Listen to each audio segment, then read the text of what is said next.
by miracle of sound. Alright, and welcome back to the Shardbreaker podcast. This is episode 2 of Shadows of Self, the second book in Mistborn Era 2. Lots of 2s there. I am Midnight, your host, and I'm here with Darkness. Hello. And Mythic. Hello. We did chapters 6 through 9 this week, not 69, as Mythic tried to put earlier. 6 through 9. And we start off with a broadsheet page. So part of it is an entry into Alamancor Jack's new journey as he spends time at a party in New Saran, where buttons from one of Spook's old jackets are being auctioned off. There's also an ad for Suni Pups, aka Tensoon plushies, which are fucking adorable. There's also a complaint about coin shots breaking street lamps.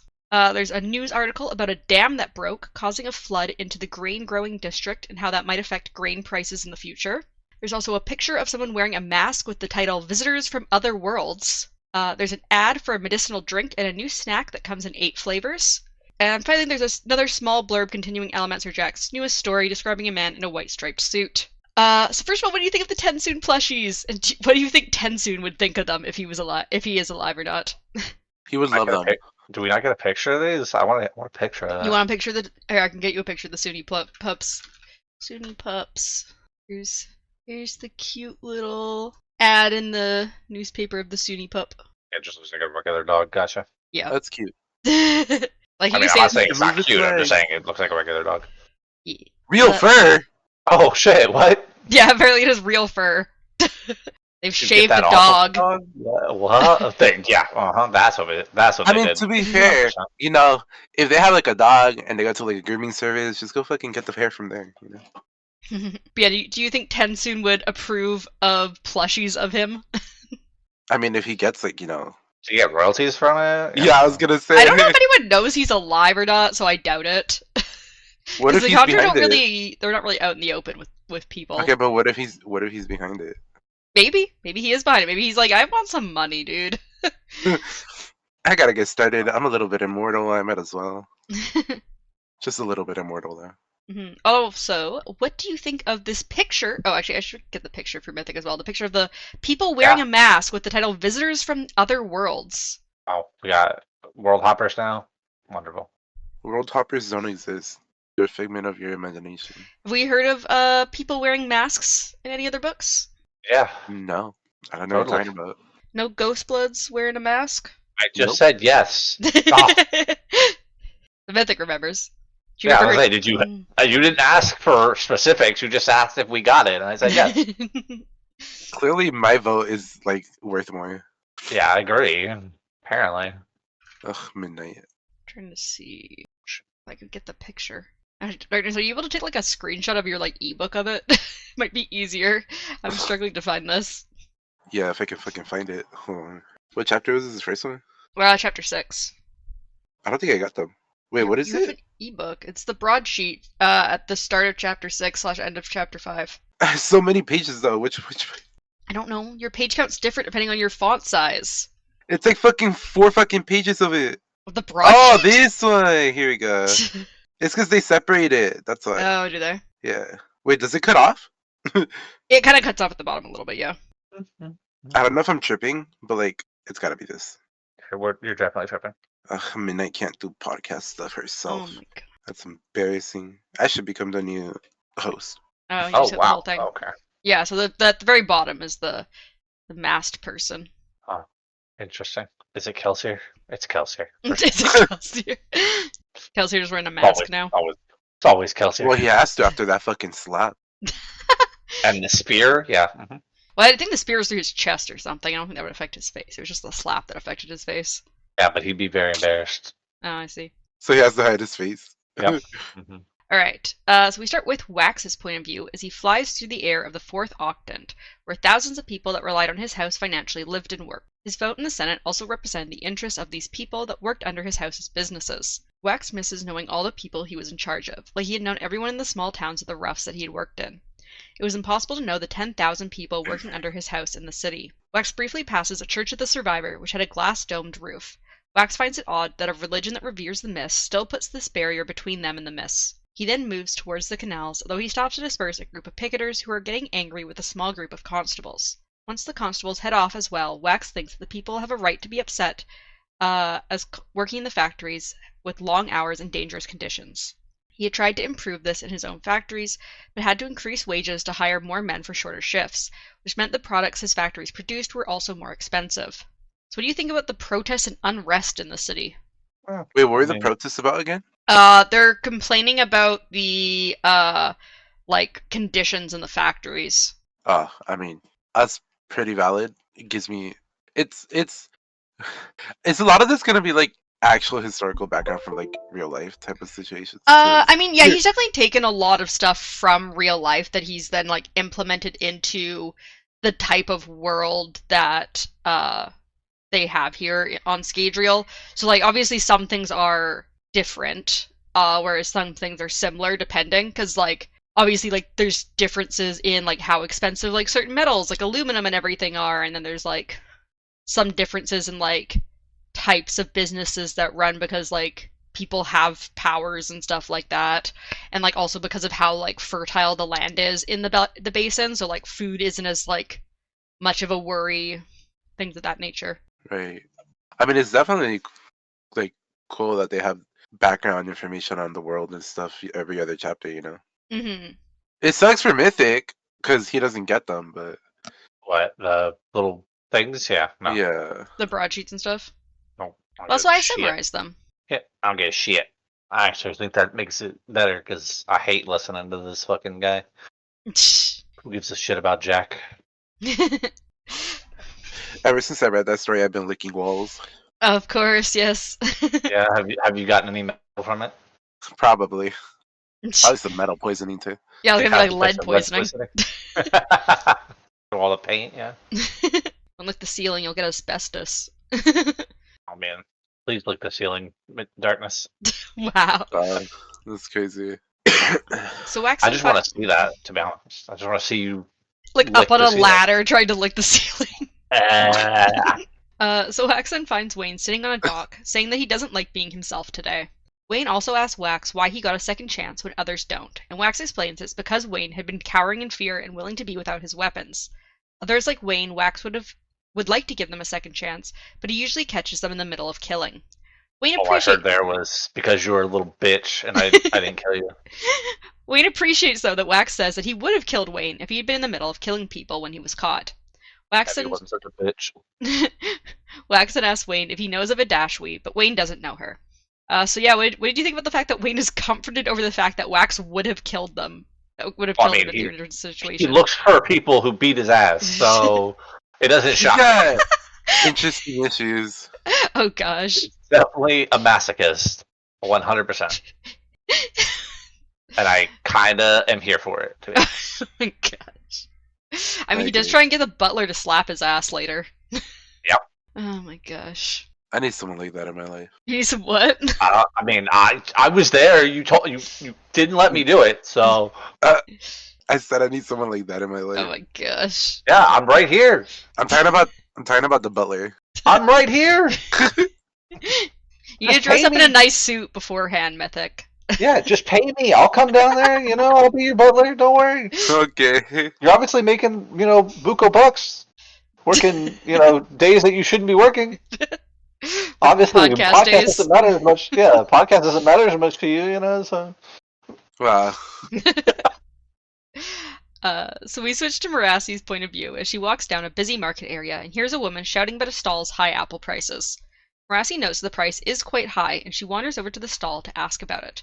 The woman working the stall states that she is doing nothing wrong, but that the floods in the grain fields will cause a shortage of food. Merassi thinks She's not doing anything wrong. She's commerce. not. Like, literally, it's supply and demand. Yeah. Merassi, however, thinks the city is not as close to starvation as this woman is claiming. However, when people hear bad news quickly, they will react whether the city has food shortages or not.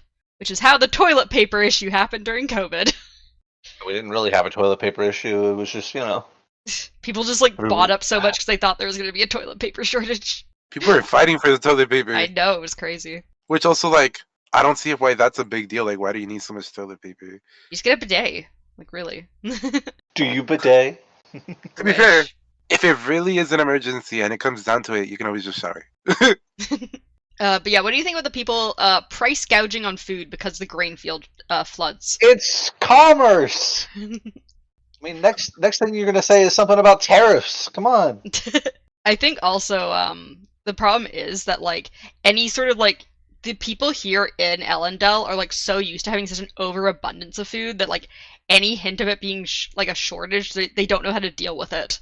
So they panic because they're just used to like never having to worry about food. So Marassi then meets up with a group of constables as they all make their way towards the governor's mansion, where he likes to You're make saying is they're privileged. Oh yeah. I mean, Harmony says so. He's like, oh, I made life way too easy for people. They got the easy life. Yeah, privilege is, a privilege. But yeah, so Marassi then meets up with a group of constables as they all make their way towards the governor's mansion, where he likes to make announcements from its steps. They meet up with some constables from the second octant who seem excited to see them and tell them to head off towards the eastern end of the square. Lieutenant Javies asks if they shouldn't help here at the steps of the governor's mansion, but apparently the governor doesn't allow constables to help on his mansion grounds, only his own security staff, which goes so well for him. Marassi asks the constable if she can get a seat on the bleachers with the nobles, as she needs to get a report for Aradel, but apparently all the spots are already taken.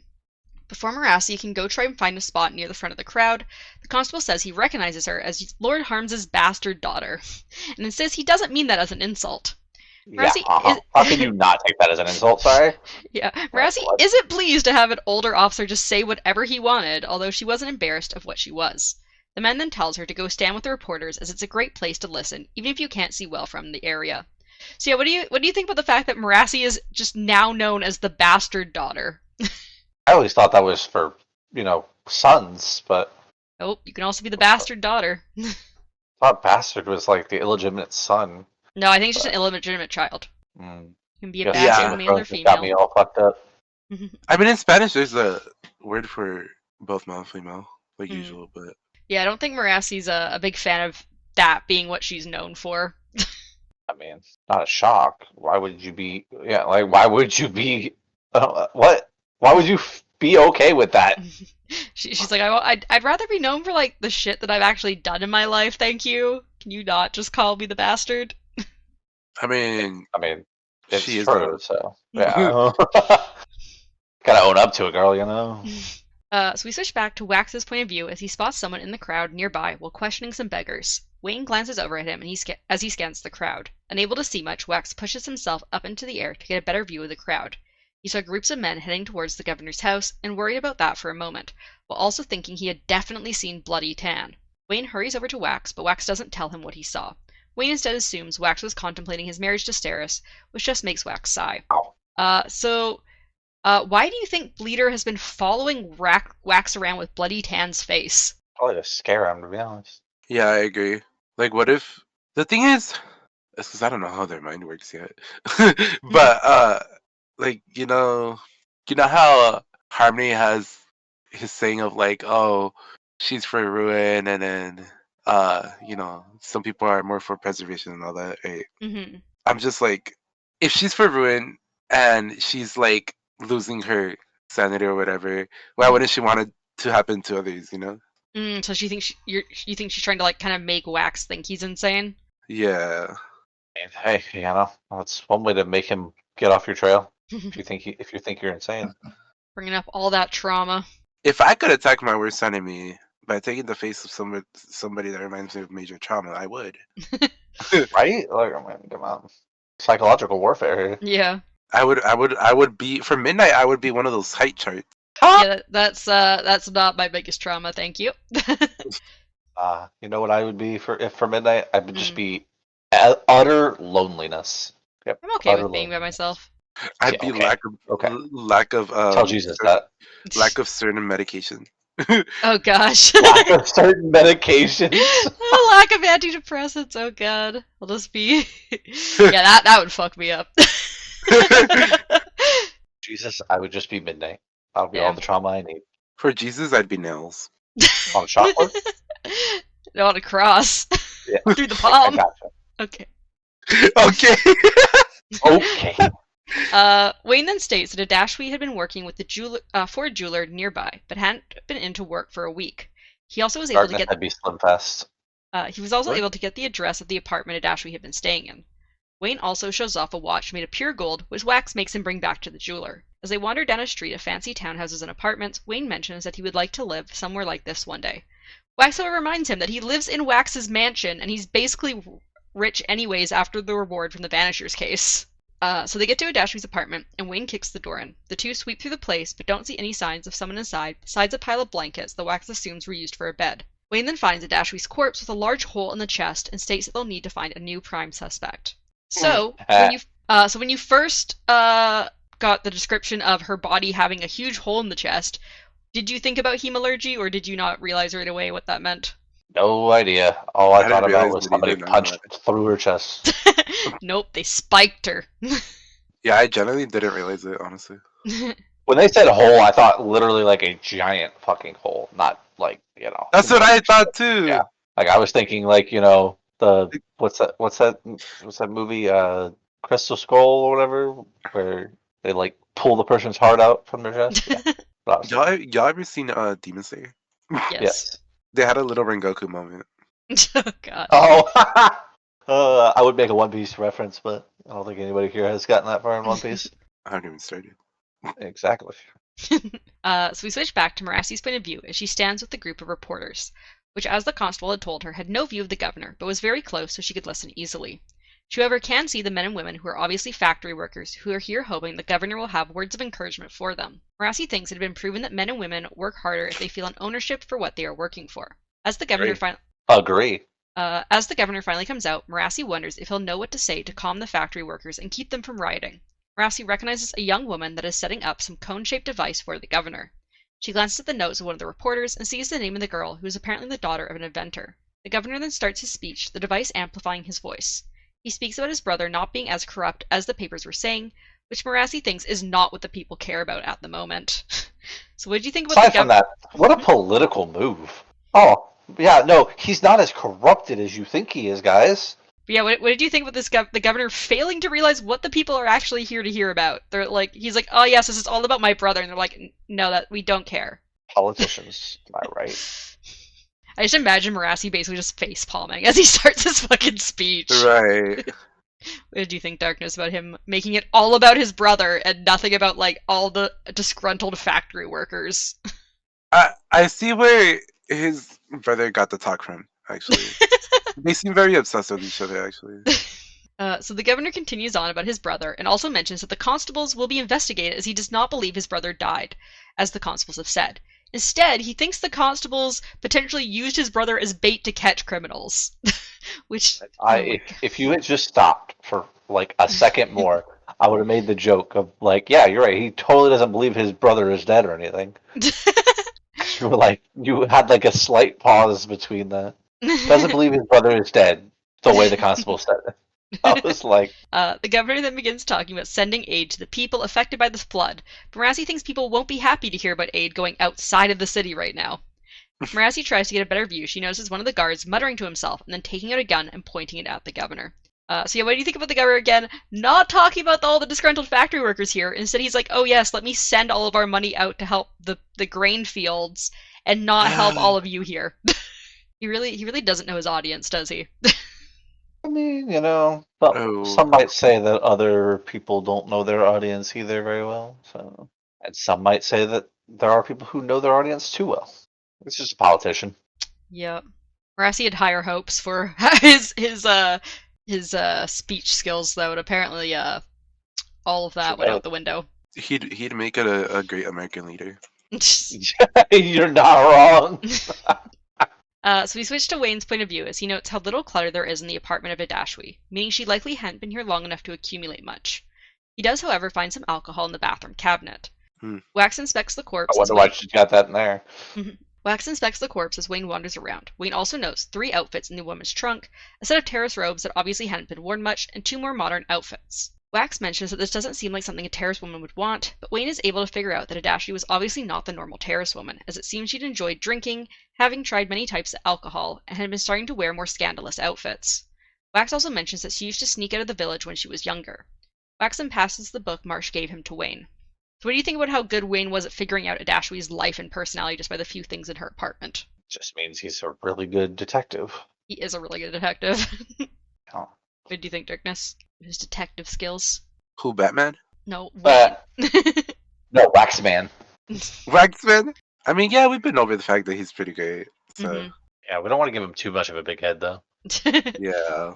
That's He's Wayne already stuff. got one with, oh my god, I can speak to God. Show I off. don't know. That's As long as Wax, I have not my Wayne. earring in. Oh, you're right. Wait, who is that? I Wax thought that speaks was to God, Wayne. not Wayne. Oh yeah, true. Yeah. So I we mean, switched you back. don't know what you're talking about. Wait, do we have a? I don't remember. Do we have pictures of both of these two guys again? Yeah. Yeah, I sent you the front pictures of some of the book covers previously. Wayne just seems like a bigger guy, you know. Who does seem like a bigger guy? Wayne. No, Wayne. I think they're both pretty lanky guys. Yeah, I know, but I'm just saying the way that it sounds like if I didn't have a picture, I'm pretty sure. I feel like it's Wayne feels like he would be one like those bigger guys, you know. Wayne's the one that has the healing or whatever, right? Like Yeah, he Wayne uses it needs to to heal. heal. Yeah. Oh, I like this image. There's Wait, like- so which one's which? the one with the gun is not Wayne. Wayne doesn't use guns. Yeah, see, that just doesn't. I don't know. I like the second picture. The second picture looks really cool. The Wax, Wayne, and Marassi. Who the fuck is that? Who's Marassi? I love her. She's cool. Her But shotgun, her rifle, or whatever. first of all, it's not a shotgun. You can't shoot a Sorry, it's shoot a rifle. shotgun that far. I don't know, man. It's a different world here. I blanked on what I was gonna say. So yeah. So yeah, Oh, I was gonna ask, would it being, you know how he can store weight or whatever? Mhm. Wouldn't being like heavier be better for that? For what? Like storing weight. Being heavier would be better No, to so store you- weight. no, 'Cause, because you're like, storing so- the weight, so you're lighter. That's what I'm Yeah, saying though. half- But like, half, if you're yeah, heavier right. in general, right? Wouldn't Oh, you I have see. If more you're, weight if to you're, store? I see. Like, so if he stores weight, right? Wait, I'm sorry. Who? Wayne stores weight, correct? No, Wax. Wax. Wax. Oh, yeah. Okay, I guess then yeah, it makes sense why he's fucking heavy in the picture, in the first picture, not in the second picture, but in the first picture he looks a little more bulky. I guess. I think he's. I think that's more of the clothing, but Yeah, I was gonna say. I think that's Yeah, more the clothing than anything. no. What I'm asking is like, if you're heavier like that, right? Wouldn't it like store more weight? Or it would be better to store weight. Yeah. I guess. Because I it's don't like know. saying, like, oh, if you like, if you're like the healthier you are, the more health you can store because you can get like more sick. You know what I mean? Mhm. Like if you were already sick and you're like, oh, I'm gonna store health. You're gonna at that feel like point, you're just absolute fucking- garbage. Yeah. So like, wouldn't it be better for you to be like super heavy and then store like the weight? Possibly. All right. 'Cause So of when we that go to one. Dragon Con, we have to. At that point, this book is just saying either be super like one way or super the other. But like, Well, hopefully, Darkness, your power is storing weight. wow, Then you will that's be crazy. Unstoppable. That's crazy. They should make one for sanity. Yeah. I don't think anybody has that in any of these books. Would it be self identity? Done with my pictures. So now. many pictures. I know. I'm done with my pictures now. I found some good. Who the pictures. fuck is that? Oh, Yeah, they wait, the girls. That's the girls, right? I think on yeah. the very far left, I think that's either Renette or it's a character you haven't met yet. I'm not sure which one that one's supposed to be. Oh yes, thank you for showing us spoilers. That'd be great. I mean, Wait, Renette? it Not might like we would know who they it are. might be so- Renette, or it might be someone that comes up later. I don't remember. I pictured her as. She's too dark-skinned. smiley. That's why I'm like, I don't know if it's. I don't think it's Renette, but it could be. Too smiley. Oh wait, we were talking about the very bottom one. Never mind. Like the one with I the would- glasses? Yeah, the one with the glasses. She looks too happy to be I'm not Renette. gonna lie, I pictured Renette as dark skinned. So I mean, yeah, like I agree with you on that. I honestly. don't think so because I think most of the Scadrians, because all the Scadrians are supposed to be kind of like White. white Very slash whitewashed. lightly tanned. Yeah, because they're like based on like the like France Scadrial. Yeah, this book is very whitewashed. I understand. Yeah, Roshar is a lot more darker skin tones. in my mind, she was like dark skin and she got that like curly hair and everything. But Wait, what's the continent with the sand people? The sandbenders. Oh, Taldane? Sandbenders. Haldane? Okay. They definitely have to be dark skinned, right? I They're out in the sand. don't They're like know. in the desert all the time, right? Well, they hide themselves from the desert, so I think they'd be at least tanned. Anyways, this is a picture of Renette from the Coppermind. Oh my god, her waist is snatched. Damn. Holy fuck. Her organs are all smushed. Oh hey! Or at That's her cool. front door. She's completely not what I pictured. Yeah, no, Yeah, that's fair. Renette. Cool. That's the person who's gonna beat Wayne up, and he'll like it. Going to? I mean, I feel like she already does. She probably has, yeah.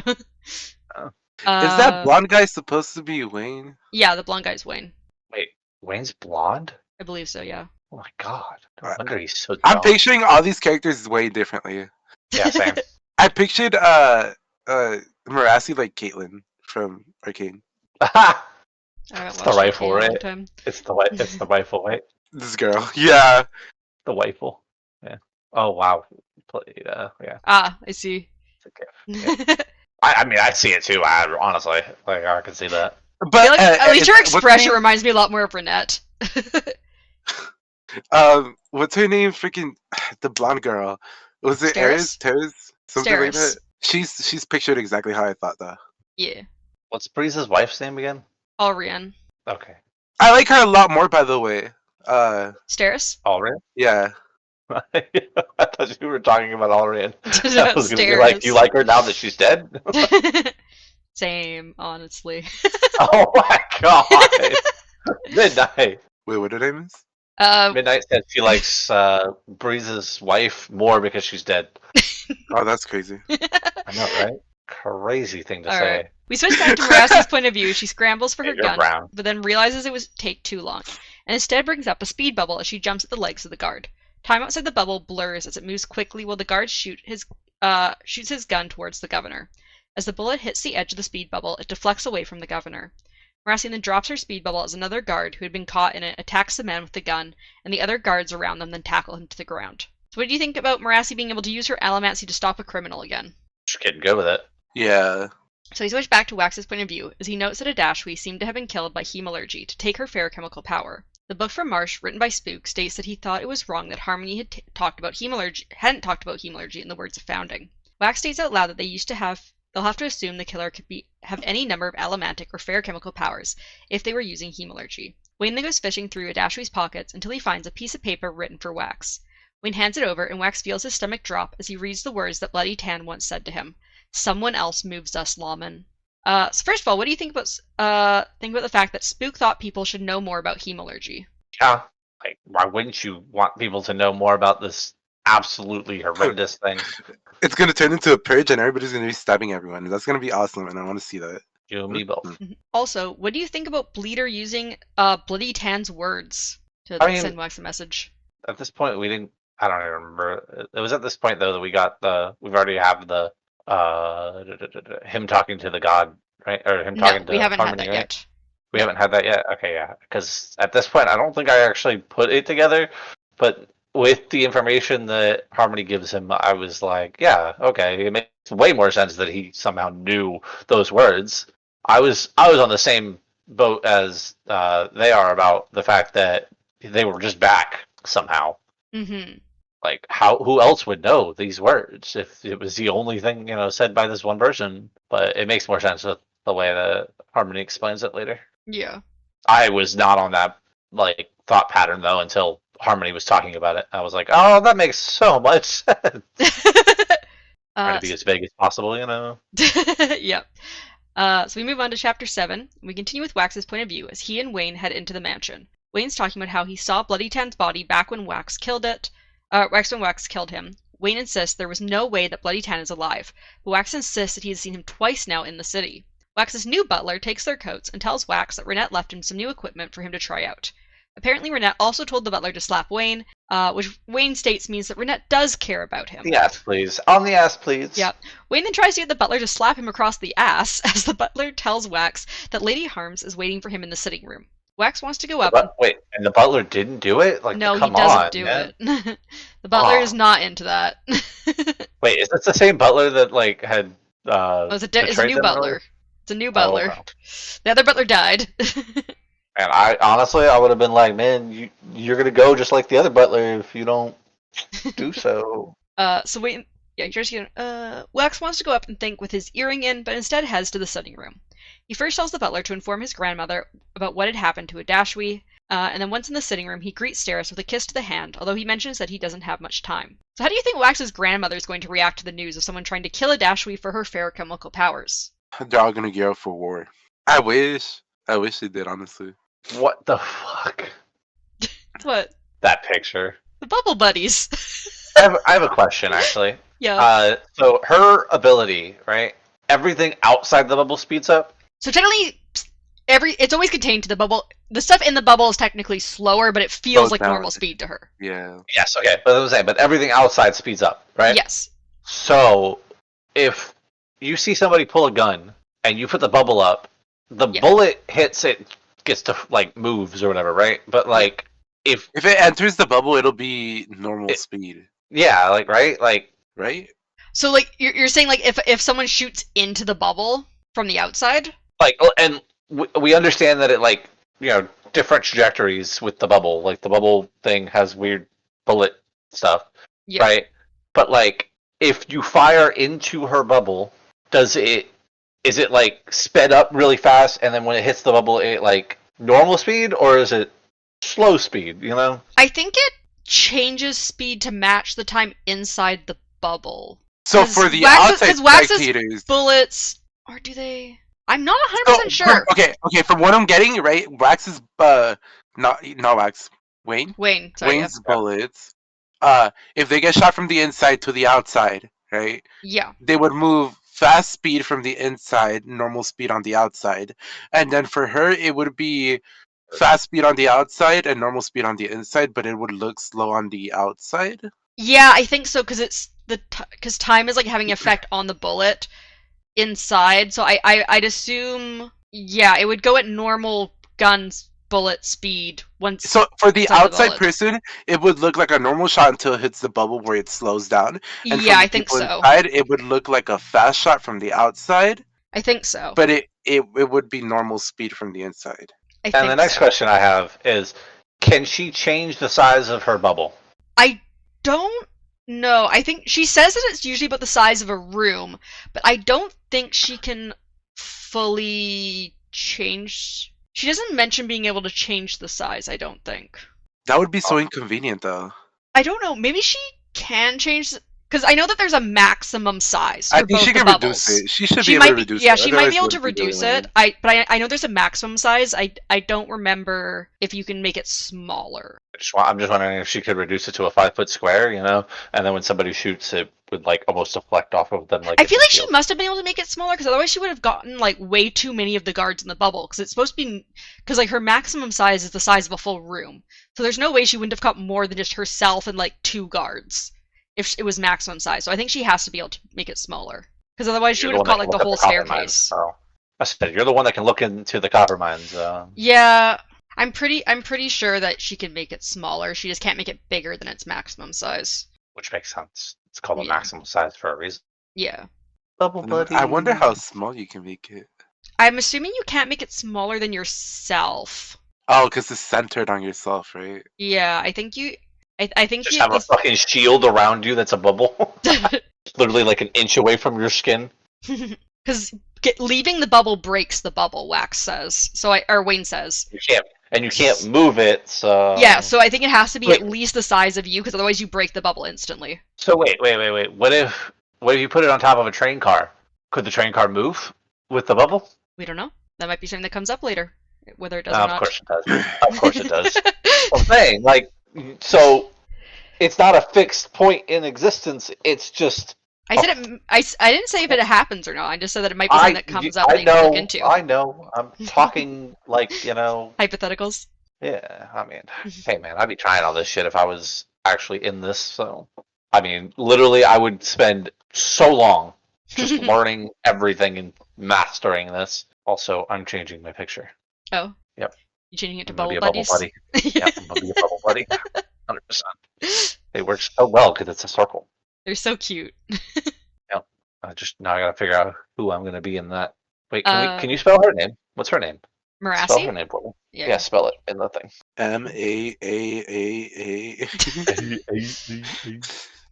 So Saracen mentions a party tonight that the governor should be attending, even after the attempted assassination. Wax, however, is surprised to hear about the attempted assassination, as he had been too busy with Adashwi. Darius explains that the man was apparently disturbed and had a terrible shot as he completely missed the governor. I'm pretty sure that's just because of Marassi's bubble and not because he was a terrible shot. But no one apparently gives her credit for that. And As Wax calls out to Wayne, Wayne is already looking into the news article in the evening paper about it. Wax tells Stairs he'll try to make the party before hurrying back out the door with Wayne. As they get to Wax's coach, Wayne says hello to Hoyd, the coach driver, and asks to sit up front with him to give Wax some time to think about his earring. Wax gets into the back of the coach and puts in his earring, although he had recently been avoiding it as he realized due to Jesus Christ. Due to Marsh's book. Not Moash. Marsh's Spoiler alert! Yeah, right, what? Moash's book. Marsh's book, that a small spike of metal allows him to speak directly to preservation and ruin, and now to Harmony. Wax wonders if his earring was made by killing someone, and Harmony speaks directly into Wax's mind, confirming that it was hemallergic. So first of all, what did you think about Hoyd being Wax's coach driver? That's crazy. I was like, damn, they just straight up went for it. They didn't even fucking, like, I thought it was gonna be like a little sneaky thing again. Apparently it's been for a while, because Wayne, like, just knows him now. He's like, oh, hey, Hoyd, how's it going? That's crazy. I'm telling you, man, that's a self-insert, I swear. I know he said it's not, but I don't know, I just feel self-inserty. Also, what do you think about Harmony now fully speaking to Wax instead of just giving him a sense of specific emotions? I loved hearing his voice. Yeah, you missed Sazed.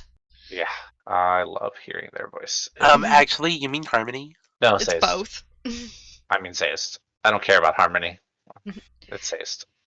Wax freaks out when he hears Harmony throwing open the coach door and getting out his gun. Harmony says that it wouldn't hurt him in any way, and he would just cost him some repairs to the interior of the coach if he shot it.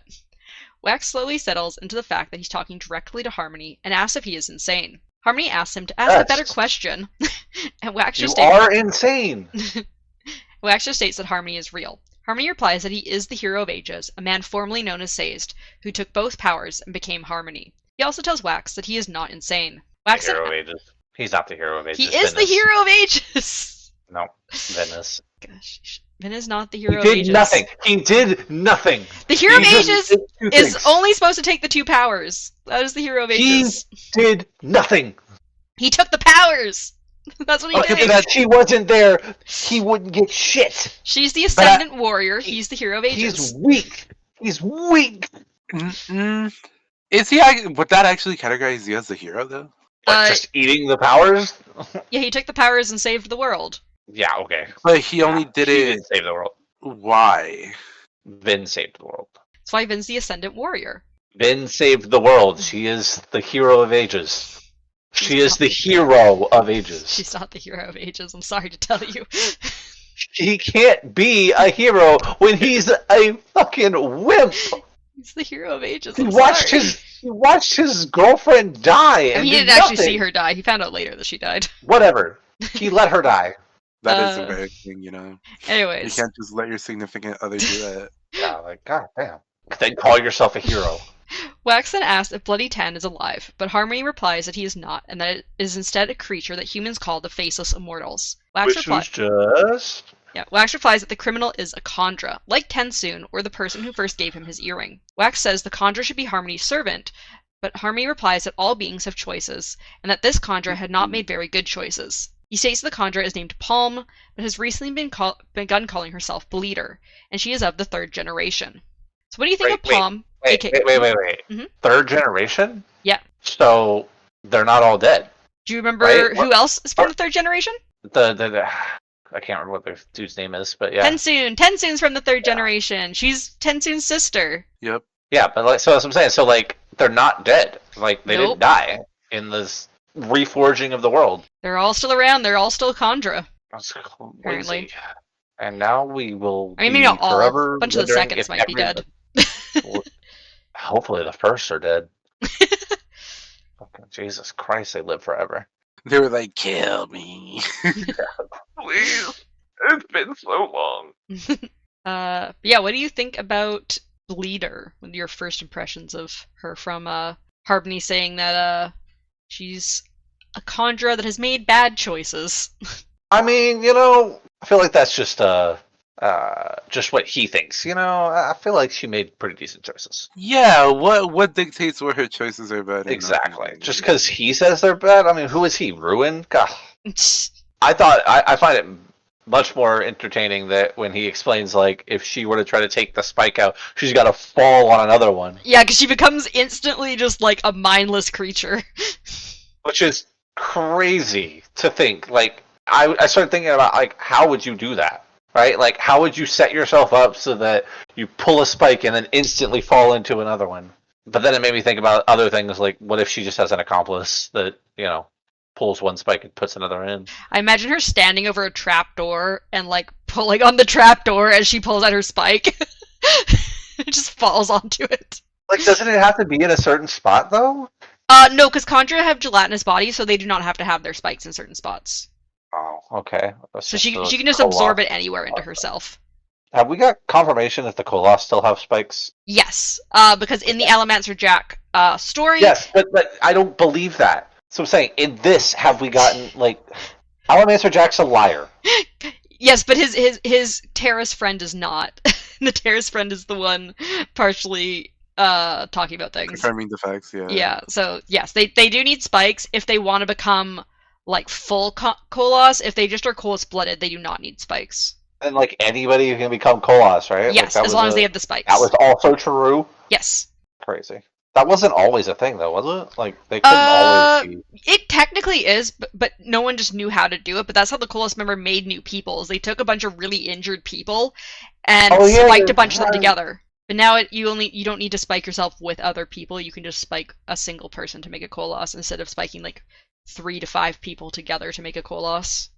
So Harmony continues that normally he would step in since Bleeder has gone against her contract with him. But for some reason he is unable to control her and he does not know why. She can also hide herself from him and he can only see her when she takes direct actions. Bleeder has also removed one of her 2 spikes, which is partially what has led to her insanity. Wax feels a bit uncomfortable being sarcastic and speaking so informally to Harmony, but Harmony replies that he likes it as he hadn't had it since Kelsier. He trails off, but doesn't specify more about Kelsier. So what do you think Harmony wanted to say about Kelsier? Because he kind of like stops his like train of thought there. She was the goat, and the only reason that everybody in life ever exists anywhere. Yeah, because he's a god. He almost accidentally said, "Oh yeah, your other god." Yeah, exactly. The better god. Well, because he almost implies like Kelsier hasn't talked to him in a long time. So maybe like, do you think Kelsier's dead? Did he go away somewhere? Did he just Kelsier's stop talking to Sazed? Kelsier will never die. Couples sometimes need space, You think he's just not talking to Sazed right now? They had a fight. What if he's not talking to Sazed because he's the one helping this Conjure? Oh, you think maybe Kelsier's being friends with Bleeder? Yep. Oh, it's funny because I thought I was going along the thought that like Sazed is having this split personality moment. Oh no! I like the part where he explains that he can hear that when he's like, "Oh, you can hear my thoughts," and then he was like, "Yeah, that's because of preservation." And then the only reason I can talk to you is because of Ruin. And then he's like, "Yeah, it was a really bad system. I don't understand why they did that for so long." Yeah, he's like, it's really weird that like they both had like these 2 opposing things. Like it almost seems like they should have been one shard, but they weren't. Like, interesting. Yeah. It also started making me think about like, because what's the Agamemnon or whatever the fuck? What's the big god, the one that... Adonasium? That's it, yeah. It almost makes me feel like both of them were actually just one shard always, and so when it split from Adonasium, like they were a shard, like Harmony was a shard, and then that shard got split. Mm-hmm. Yeah, got split instead. So like there's more gods than what we think. I mean, 16's a 4 of 4, so it could have been like they were even it went like it split into 2, into 4, and then into 16 or something. So you're saying it was like a council instead of like... Well, I'm saying like I'm wondering if the way it's Adonasium split was like it didn't just instantly split into 16. I'm wondering if it like slowly split down. 2, 4, 6, 8, 12, 16. Yeah. Yeah. Oh, actually no, it'd be 8, more 16. Like yeah. 2. Yeah, it'd be 8, 16. Yeah. 2, 4, 8, 16. Yeah. I mean that's stating if like it did do that. If it was like Adonasium being the first shard splits into 2 shards, and then only and those 2 shards split into shards, but then only like one of the 4 splits into another to make it 6. Maybe. But I mean, like, so maybe there's some shards that are more Adonasium than others. But I mean that would make a lot more sense, to be honest. The 2, 4, 8, 16. Yeah. They split. Yeah, like I'm wondering if like a bunch of them like are kind of like in this kind of dual nature where it's like, yeah, they're very related and then they split more. But yeah, so where was it? Also, what do you think about Bleeder allowing herself to become partially insane just so that Harmony can't control her or like talk to her properly? Makes Does she me like? feel like somebody's talking to her, you know. It makes me wonder what drove Like her to. Ruin's back or something, you know. Oh, I didn't even finish what I was gonna say. Oh, Oh, sorry. sorry. Go Go ahead, ahead. Darkness. I forgot. I completely lost track of like my thought process. I know I do that But to you. I'm sorry. you know how I was telling you where I thought Stace was having like a little split personality moment. Mm-hmm. I was just thinking like, what if the reason he's like straight up talking to Wax and then like he's like, oh, I've been trying to talk to Bleeder or whatever, but they haven't been listening, Mm-hmm. is because Wax is getting spoken to more on the side of preservation, while Bleeder is like talking to Ruin. So like Harmony's side of like Ruin or whatever, right? So you Ruin's think side of maybe Harmony. like the powers aren't meshed as well as Sace thinks they No, are? because it sounds like, here's what I think is this whole thing about Mm-hmm. is Say's like losing balance because of the way the world is right now.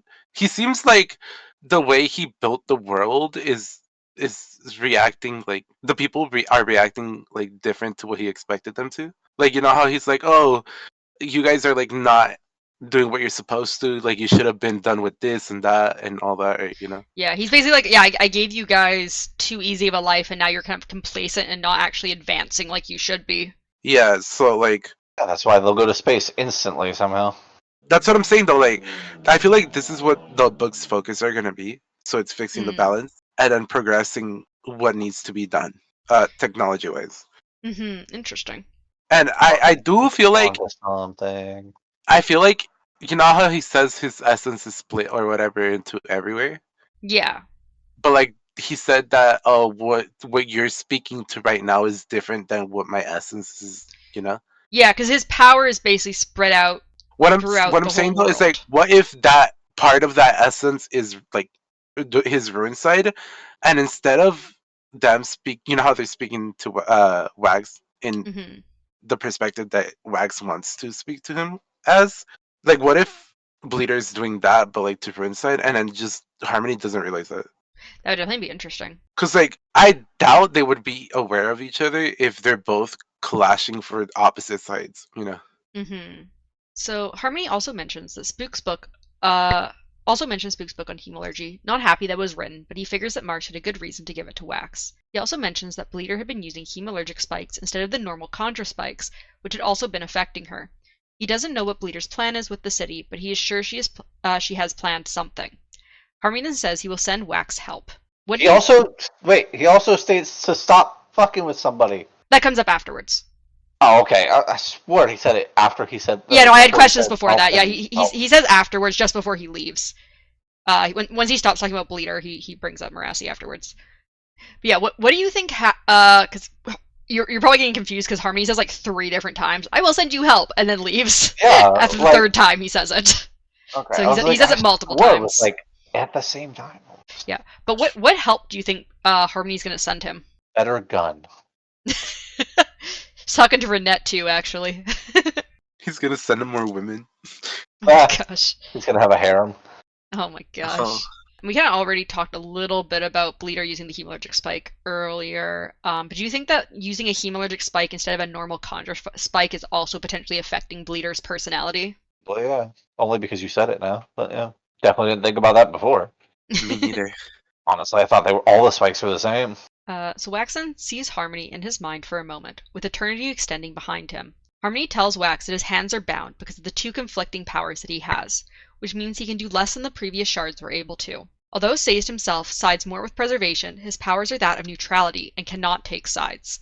He also worries that he gave humanity too much good land in the basin, which had led to humans not advancing as quickly as they should have been.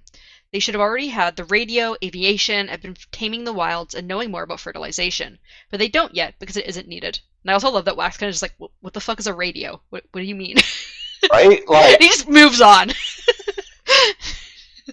Yeah, what do you think about Harmony being bound by his conflicting powers? I mean, we talked about it a little bit already, but like the fact that he's like I'm just not able to do much anymore myself because like I can't lean too much towards preservation even though I'd want to. It's Ask the question again, sorry. it's interesting that he says that, considering that technically he can do a whole lot from just talking to people. Mm-hmm. So I think I think the question was that what do you think about Harmony being bound because of his conflicting powers?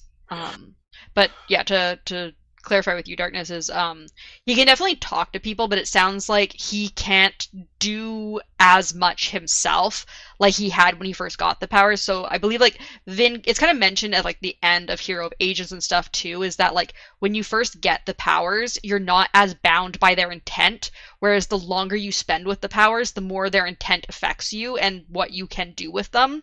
So like early on, he was able to like change the whole world, give them like this amazing place to live, way more preservation-y stuff. That's what I'm saying though. But now, But you can't. the thing is though, like I said, you can do a lot more from simply just talking, because that's exactly what Ruin did.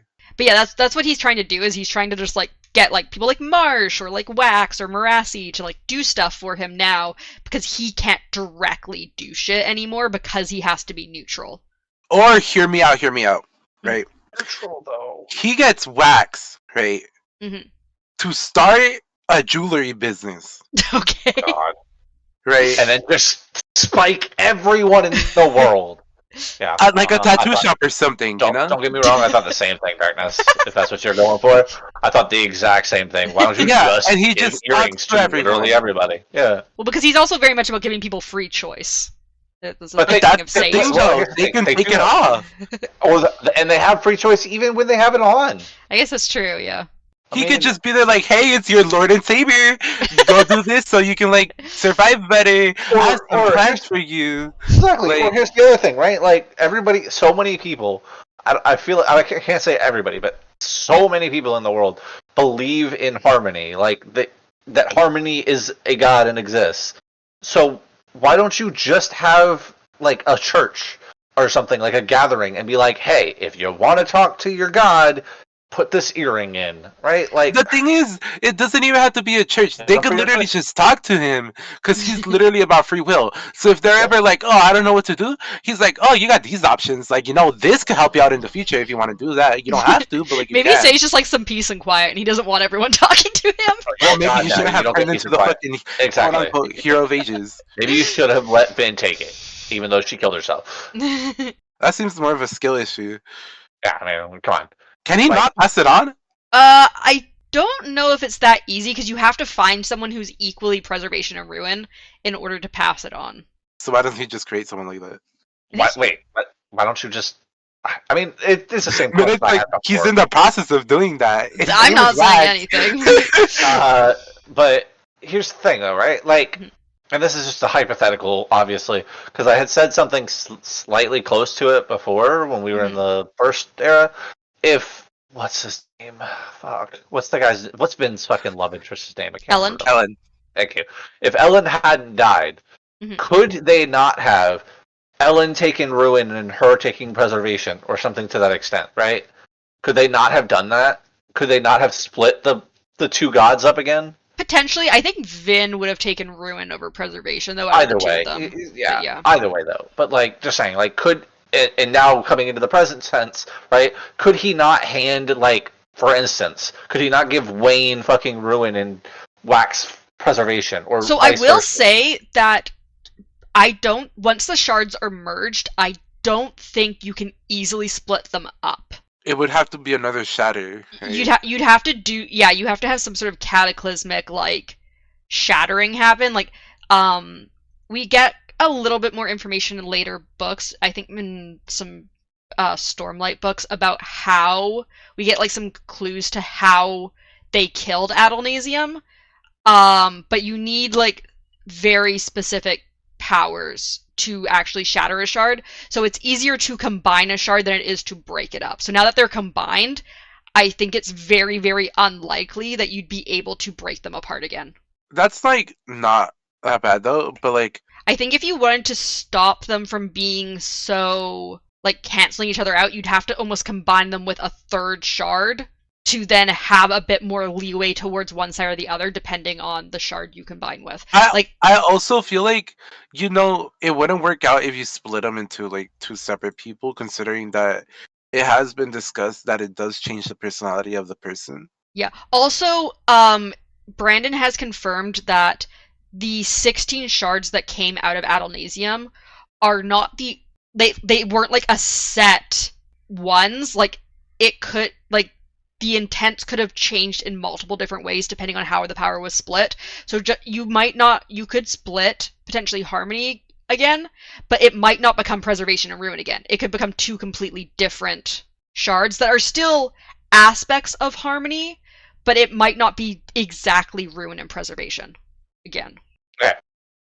Because you stated something and now I'm gonna be fucking thinking about it for fucking ever. Okay, what did I say? What book, or when do they explain that, please? How long do I have to wait before they explain Dawnshard? Dawnshard has I maybe Oathbringer as well, but I think Dawnshard is the book between Oathbringer and Rhythm of War. Dawnshard. How far away is that book? It's after Oathbringer. Which is, I don't know. That can be our next book after we finish this Mistborn Era 2, if you guys want. Okay, because now you said that, now my brain's gonna be like, how the fuck did you kill a fucking god like that? I mean, I'll because it's not really a spoiler because you guys have no idea what it means. The word Dawnshard is specifically the thing that was apparently used. There is a thing called a Dawnshard, and it's very important, and we'll get into that more with, I think, mainly the book Dawnshard, but I think some of Oathbringer and maybe some of Rhythm of War also talk about it. But it's Dawnshards are like a thing, and they are very powerful. Information like this, Midnight. Yeah. So, yeah, look forward to Dawnshard. Yeah, because now all I'm going to be doing is, like, thinking about how this could be a thing and making theories, and then, I won't be listening to the rest of this book. Because all I'm going to think about is, how does Adonasium die? How do you kill him with a Dawnshard? Also, why would you do that? Are they an evil god? Ooh. Were they evil? Were they like, is it Kronos, who ate all of his children? I think it's Kronos. I think Kronos did eat his children. When does was it Kronos? Has Wit already said it, or is Wit imply? Wit mentions, kind of gives like a bit of some information about why Adonasium was killed, but I don't remember which Stormlight book he talks about it. Let me see if if it's from one of the previous books, I can quote it back to you. Let me just see. Something I needed at this moment. I'm currently focusing on something else. Now I'm going to be thinking about this for like ever. You should. I'm gonna come in the next fucking podcast with a fucking theory. A book theory. Yeah, pretty much. It's a good thing I'm a DPS. I don't have to really worry about too much. When does Wit talk about the shattering of Adonasium?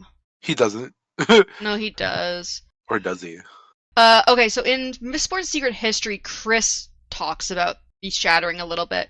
She says, there was a god, Adonasium. I don't know if it was a force or a being, though I suspect the latter. 16 people together killed Adonasium, ripped it apart, and divided its essence between them, becoming the first who ascended. Some wished for the power, others saw Adonasium as the only good saw killing Adonasium as the only good option left to them. Together they murdered a deity and became divine themselves. That's just a Kronos fucking thing, honestly. So, yeah, and I believe Wit also brings it up at one point where he says that some of them felt it was the right thing to do. Evil god, got it. Well, evil to them, we'll put it that way, because evil is subjective. Mm-hmm. But maybe it was less that and more that people feel like they should have the power to decide for themselves rather than have a cosmic being. Yeah, like we don't know if like on the major plan, because we don't like Minna was about to say. I'm pretty sure we don't know the exact reasoning behind why they thought it was a bad idea for like a god to have the power. Yeah, like I'm assuming like it might be that they thought he was doing things wrong, or they could also think that maybe like he was limiting people in some way and they didn't like that, or like we don't know fully. Yeah, like just they see that him as a bad person, Yeah, they see his not even maybe he was a bad person, but just seeing him not doing things the way they think it should be done. But that's what I'm saying. Okay, I feel like you can consider person, an evil person in any game or anything like that all believe they are doing what's right. Okay, and the people who are going against them believe they're doing something wrong. But you could see it on either side. You could be on the bad guy's side and be like, yeah, they're doing this for just reasons. Okay, but that's the thing though. Most of the time, when it's like in that situation that you're describing, it's a character that chooses an opposing side, like an opposing view, and goes too far with it. Necessarily, but yeah, I guess what you're Yeah. saying. Further than what the opposing view originally would go, like the good people. What I'm saying, like, Like I said, is good and evil even if like they're not getting harmed at all, the freedom of choice that they want to like take steps in either direction is gonna be like enticing to them. Mm-hmm. But yeah, my main thing was though that like you don't even have to consider someone evil to think they're doing something wrong. You could just say they're Yeah, even just like like I don't have to look at someone and be like, oh, you're evil because you're doing this. It's just you're misguided, or I think I could do it better than you. Like, yeah. you can It's still like think they have good intentions, but that you just don't think they're doing things properly, or they don't have like they're just not doing things the way you think would be the best way. So yeah, Harmony also briefly mentions others who were nearly destroyed, but does not clarify more about that. Harmony then begs Wax to do what he cannot and stop Bleeder. Before he goes, though, he tells Wax to stop dismissing Marassi so much, as he has worked hard to get her to a spot where she can help as well. Wax awkwardly agrees. Nothing. Go ahead, because I'll say it after. Yeah. Wax actually agrees, and Harmony once more says he will send help before leaving Wax. Wayne then peeks his head into the carriage to ask Wax if he was done talking to himself, and jokes about how he heard voices once, but then hit his head against a wall until they stopped and he fell unconscious. So what do you think about Marassi also being someone that Harmony has paid specific attention to? I feel like it's just another person he's trying to mold into taking his power. Now that now that Darkness made that comment, to be honest, Darkness opened up a whole can of worms in my head for that. that is scary though. Like, can you imagine if someone like Says, who seems pretty chill and everything, helps you out in life, at the end is like, here, suffer through this because I don't want to suffer through it anymore, and you have no choice because I built you this way. I mean, isn't that kind of what Ruin did to Vin? Yeah, Like, which is why she decided the easy way out instead. That's what I'm saying. Like, it was actually more what Preservation did to Vin, because it was Preservation's plan with Vin the whole time. Ruin just thought he was in control, but Preservation actually was in control the whole time. Yes, but what I'm saying is like the "I'm gonna mold you from birth" thing was Ruin. It wasn't Preservation. Preservation was just like, I have this plan, and Ruin, you just kind of fit into that whole thing because I have a plan, you know. But like, Ruin had been talking to Vin since like day one. Mm-hmm. I mean, it started with her mother, but still, like, day one, he had been like, yeah, let me manipulate you into doing what I want you to do. Mm-hmm. Which is exactly, in my opinion, what Sage is doing right now, even though he says he doesn't take sides. Yeah. So bullshit. Man, well, Sage says, I think, more so that the powers can't take sides, even if he personally has a preference. You have the power. So Sage takes sides, the power of Harmony cannot. And the longer Sage spends holding the power of Harmony, the less he can do. How long has he held it now, though? Like, but 340 something years. What year is it again? And he's it says on the broadsheet, I believe. And he's still himself. Like, that's crazy. 342 years. Yeah. I mean, the other vessels held it for like 10,000 years or something. They weren't themselves, so. No, they were no longer themselves. But Sage is still himself. After 342 years. I wonder how long until he becomes not himself anymore. Mm-hmm. So we switch back to Marassi. Wait, wasn't there a thing about, like, when you take the power, you get, like, knowledge of everything that the people before did, right? Yes. Like, you remember all of that? So, like, couldn't Seize remember when they went crazy? Or when they changed? Yeah, maybe he knows what his timeline is. Yeah, when they kind of started fading. I gotta hit it. I gotta hit it. It's coming in like the next 200 centuries or 2 centuries or some shit. He's like, TikTok! I gotta start working on this in case some things fall through. Gotta have backup plans to the backup plans. Start 200 years early, just in case. So we switch back to Marassi's. We switch back to Marassi's point of view as she stands in the constable's office, hands shaking slightly. The man, Rian, was being kept in a room without metal for allomancers as he had been found with metal bracers. They think he could be the same man that killed the governor's brother, but Aradel doesn't think this is the case. The constables want to force the men into talking, but Marassi keeps quoting laws to them, and how he's technically only a suspected criminal at the moment, and hurting him or threatening him will keep them from being able to prosecute him. Aradel backs Marassi. So crazy that they have law and order in this fucking world. They're like, can't we just beat him the fuck up? And Marassi's like, no, you cannot just beat him the fuck up. Like, literally, the law states that if you do that, like, you're gonna hurt your case. Like, I'm like, wait, what? They actually have literal, like, laws in this? Like, real life laws? That's crazy.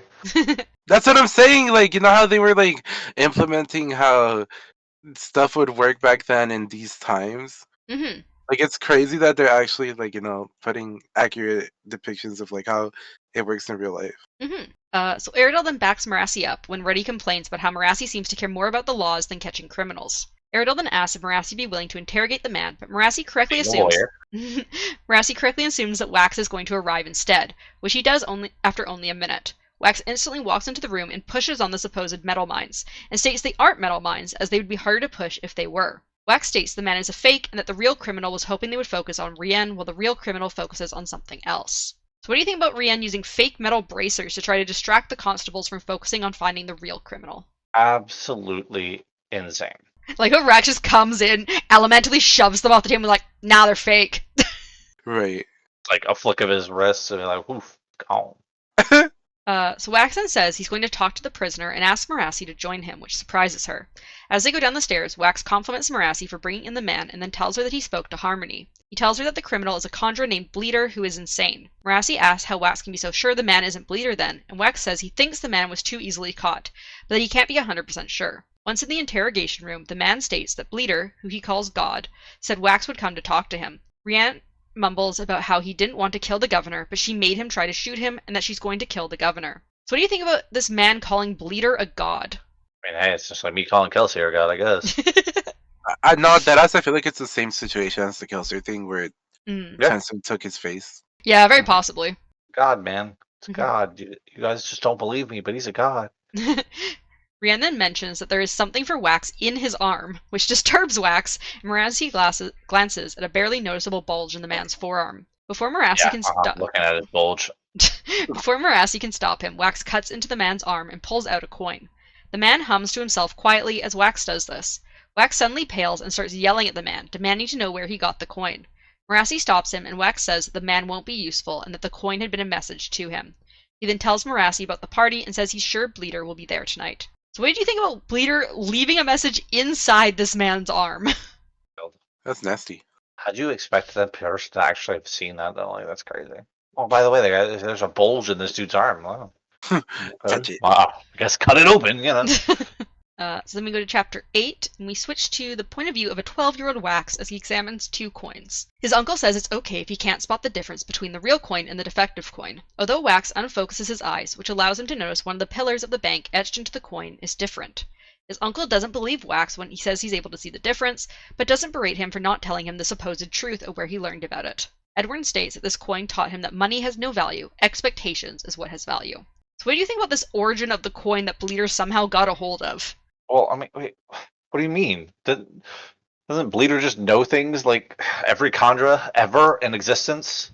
I mean, they don't just know things. They're really good like detectives, and that's how they watch people for a long time, and that's how they end up like impersonating them. Or they torture them. Or they torture them, yeah. Yeah. Well, I think normally in the past the Khandra wouldn't torture people. They had someone else torture them for them because they weren't allowed to kill people. They're not dead. They're tortured. Yeah. Actually, Mr. Lord Ruler, Sir Dad, I didn't kill them. I tortured them. Exactly. I didn't kill nobody. What are you talking about? You can't prove I killed them. They're just mildly catatonic. Oh, God. I mean, and that's the other thing. Wasn't that like a written law or whatever? But like, it wasn't something that was like they were forced. Right? So like, they were hunted by humans, and the Khandra decided on the contract to try and get humans to stop going after them, and they had the Lord Ruler sign off on it so that like people would trust that it was enforced. It's crazy that a people like the contract can be fucked up so hard that they have to do that. Yeah. Make a whole contract for their safety. I mean, think about it though. Darkness, if you can be literally anybody, you kind of need to give them like shit like that. No, that's what I'm saying though. Yeah. Like, if they can be anybody and they have all these powers, right?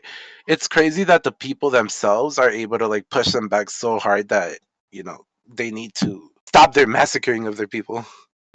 you know, humanity survives under a lot of pressure. So Unfortunately. yeah, I know we should have been, you know, exterminated a long time ago. Mm-hmm. Just waiting for our alien overlords to come. So as the carriage stops outside the bank and they get out, Edwin says that he expects Wax to do something valuable for his house, such as being a banker. However, Wax replies that he's going to be a hero. Edwin is not a fan of this and said Wax's father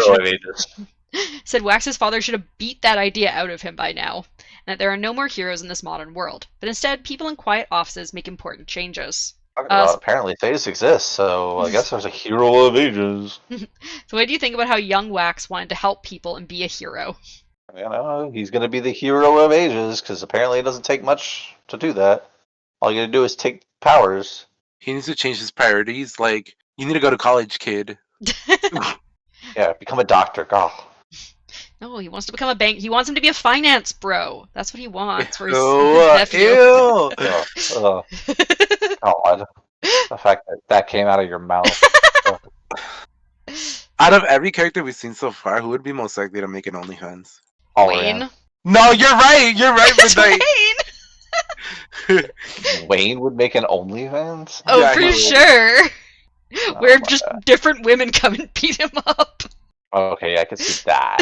I was thinking the raunchy side of OnlyFans, but okay. Well, I mean, that's what he wants in a Yeah. woman, so I'm sure it would Yeah, also be. Yeah. Yeah, I'm sure he'd get on to it. I'm sure, but I don't know. I think all ran, to be honest. He would feature professional fighters. Wow. Yeah, come beat me up, Ronda Rousey. So Edward then shows Wax two meetings that are happening in the bank. One is a poor man asking for a loan to help his family, and the other is a rich man asking for a loan for another boat. Wax thinks that the bank will lend to the rich man, but not the poor man, but Edward says they'll lend to both. Wax correctly assumes they'll use the good credit of the rich man to underwrite the risk of the loan for the poor man, which Edward is happy that Wax seems to have learned well. Everybody see Mythic? Said no. Why would you do that? For a moment, Wax thinks that maybe he can be a hero by being a banker. He could help poor people by carefully using the credit of richer men. However, Edward decides to fucking fuck that all up and says that there actually is going to be no risk, as they will give the poor man a debt that is impossible to escape, and will even go after the man's sons to pay off the debt. Nope. Just like real fucking life. And then Wax no longer wants to be a banker after that statement, and he's horrified by this, and Edward hands him the defective coin. So yeah, what do you think about how Edward runs this bank? Literally the same way they run banks anyways. It's the exact same. Wax is like, oh, I could do good for people this way. Then Edward's like, ha, no, you actually fuck over the poor people. And Wax is like, excuse me? Yeah, if you're poor, you get a higher interest rate. Fuck you. You'll never pay it off. You'll be paying it for the rest of your life. Ha ha! Sucker. Yup. That's kind of hot. Okay. How many credit cards do you have right now, Darkness? None. Good, keep it that way. Suddenly Wax rushes from the room and finds where the poor man was about to sign papers he could barely even read. Wax hands the coin to the poor man, telling him how much it's worth and to sell it to help his family instead of signing the loan. We then move to the present as Wax pauses his story. Stares prompts him to continue, and Wax states that the man signed the papers, not believing a child about the worth of the coin. 8 years later, the man killed himself, and his sons are still in debt to the bank. Wax states that situations like those with his uncle, along with what happened to him in the village, led him to heading out into the roughs to try to change things. Uncle that showed up at the end of the book last Yeah, this is the same uncle who apparently has Wax's sister held hostage, and was doing all the shit with kidnapping women and everything. You'll be a banker, or your sister gets. Oh my God. This is what happens because Wax didn't become a banker. It's all Wax's fault. Exactly. Everything is always Wax's fault. 100%. Now I'm just thinking about Arian being a fucking OnlyFans girl now. Gosh. She would! I'm telling you, she would. She'd 100% be that OnlyFans girl, though, that, the try-on fucking shit. Let me try this dress on. This dress on. Yeah, no, that's thing? right. Yeah. Oh it's like the cosplay it's a girls. YouTube thing. It's also a YouTube thing, okay? So, making fucking puko bucks on both sides. But yeah, what did you think about Wax trying to help the poor man by giving him the defective coin? I mean, didn't it work, though? No, it didn't work. The man didn't take the coin, signed the loan, and killed himself. He didn't believe him, so 8 years later, after the man didn't take the coin, he jumped off. And his sons apparently still have debt because of it. Even though the family doesn't own the bank anymore. Yeah, because the bank kept the loan. Which, by the way, Wait, if I were... Can't they just default their loan? Apparently that's not a thing, I guess, yet. If the thing is, can you imagine if you're Wax, right? And then you learn that 8 years later, after trying to help a man, he kills himself, and you wonder, like, do you think he thought of that fucking 10... What was he, 10-year-old? 12. 10 years, 12? 12-year-old? The man thought of the 12-year-old that literally tried to help him, and how stupid he feels now that he didn't take that. Mm-hmm. I mean, that's probably why he killed himself, because, he feels absolutely... He's like, I was warned and I didn't listen. And can you imagine how it would feel like to know that 12-year-old you is inside someone's mind constantly before dying? Rent-free. Mm-hmm. Wax I have tried his deep bit of best and it trauma to didn't work. discuss with my therapist now. Oh, is this trauma that you're gonna have to go through now? It's giving me flashbacks, actually. Oh my gosh. Yeah. Who did you tell at 12 years old that, Everyone, and nobody believed me. Now they're all dead. Oh my god. So Wax isn't sure how Bleeder got the coin, which had a message scrawled into it asking why Wax left, as he had sold the coin before heading to the Roughs since his father had cut him off financially. Wax also mentions how he feels guilty for how he went out to the Roughs to be a hero because it was more about him wanting to be seen as a hero than trying to make the most good in the world. He had done much more good if he stayed and worked quietly for his house. Steris, however, states that Wax saves people's lives, including hers, and she doesn't care whether his thoughts were selfish or not while doing it. So do you agree with Steris that his intentions didn't matter as long as he was doing good for the world? He just doesn't matter in general. I agree with Darkness too. He doesn't matter in general, but yeah. Wait, whose intentions didn't matter or whatever? Wax's. I mean, no. Here's the thing. He wants to be a hero. He sees that this dude does this fucking absolute fucking terrible shit. Mm-hmm. Become a banker and then literally do the opposite. Well, that's what he's saying. He's like, if I had really wanted to do the best good in the world, that's what I should have done. Is I should have taken over the house and changed things, which is kind of what he's trying to do now. Exactly, it's all his fault. Everything's his fault. Always. Maybe he could have saved his sister, and he could have stopped a whole bunch of stuff. Maybe he could have caught what his uncle was doing years earlier, and the women never would have been kidnapped. He could have saved his sister in general, whether he was a banker or not. He's just terrible. This poor sister. So he didn't want to save his sister, to be honest. I mean, he says he barely thought about her until he learned she died. Exactly. He could have saved her. He's not the best brother, apparently. He's really not. So the carriage then slows down, and Steris notes that the street is clogged by carriages trying to get to the party. Wax glances out at the carriage leading to the skyscraper that is cloaked in the mists. Steris, sure however... his name's not Vlad? Huh? What? I said, are we sure his name's not Vlad, not Wax? That's crazy. Steris, however, planned for this and shows him a note that she made about being stuck in traffic and Wax carrying them up to the party using his allomancy, which she notes as inappropriate and breathtaking. Wax notes that the time Steris wrote was 4 minutes off, and she replies that traffic to get here was lighter than expected. What do you think about Steris planning to be stuck in traffic and wanting Wax to use his allomancy to bring them up to the party? Stuff. That's she awesome. Planned. Okay, she planned. I like that she plans a lot, though. I like her. I like her a lot. She's like, it's completely inappropriate, but please fly me up to the top of the skyscraper. She even wears specifically dark underwear and special shoes so that so that her shoes don't fly off. I do love it. I do love it so much when people are on on a schedule, they have plans for plans and plans. She wore special underwear for a different reason, but Oh my gosh. The two step out of the carriage, and Wax states that people underestimate Steris. She just replies that people just don't understand her, also knowing that she wore dark underwear so people couldn't see it while they flew. Wax also notes she wore shoes that secure tightly to her feet. He then shoots a bullet He then shoots a bullet into the ground and decreases his weight before pushing them up into the air and landing them on part of the skyscraper. Steris clings desperately to him for a moment before letting go and glancing down into the sea of mist below them. Wax opens the package from Renette, which has a rope and a metal hook, as Steris notes that Wax is a predator and he hunts something tonight. That he's truly awake. Definitely a predator. That he's only truly awake when he's hunting someone. Wax replies. Wait, how old is she again? She's I think. In comparison to him. Trying to remember. I don't know if they've said yet, but I think she's about a decade younger than him. Yeah, definitely a predator. How old is Steris? I think she's early 30s or something, and he's early 40s. Okay, not as bad as I was thinking. Okay. Yeah, because Merassi's in her 20s and Steris is her older sister. cousin? No. I was actually thinking the same thing. I don't remember them being sisters, but okay. No, they are. They lied They're about totally the cousin. Yeah, I was like, I don't remember that, but all right. Midnight, you need to stop lying to people. If she didn't lie to us, Darkness, we'd have a lot more spoilers, to be honest. I can't find her exact age, but I'm pretty sure they mention it at some point that she's like in her early 30s. Of course you can't. How convenient. Where was I? Oh, what were you gonna say? Yeah, Midnight, what were you gonna say? He gets the grappling hook I'm gonna lie, to be honest. He mentions that he's hunting Bleeder and that she will be here at the party. He's sure that she will try to kill the governor tonight, and she seems interested in him for some reason. Waxham pushes them back up into the air and uses the rope and hook to pull him back towards the building, since skyscrapers tend to narrow the further up they get. So what did you think of Renette's grappling hook? We got a lot of... I just want to say, I've been going for the Batman references this whole fucking book. Yep, definitely. Batarang. They do use grappling hooks here. Continue.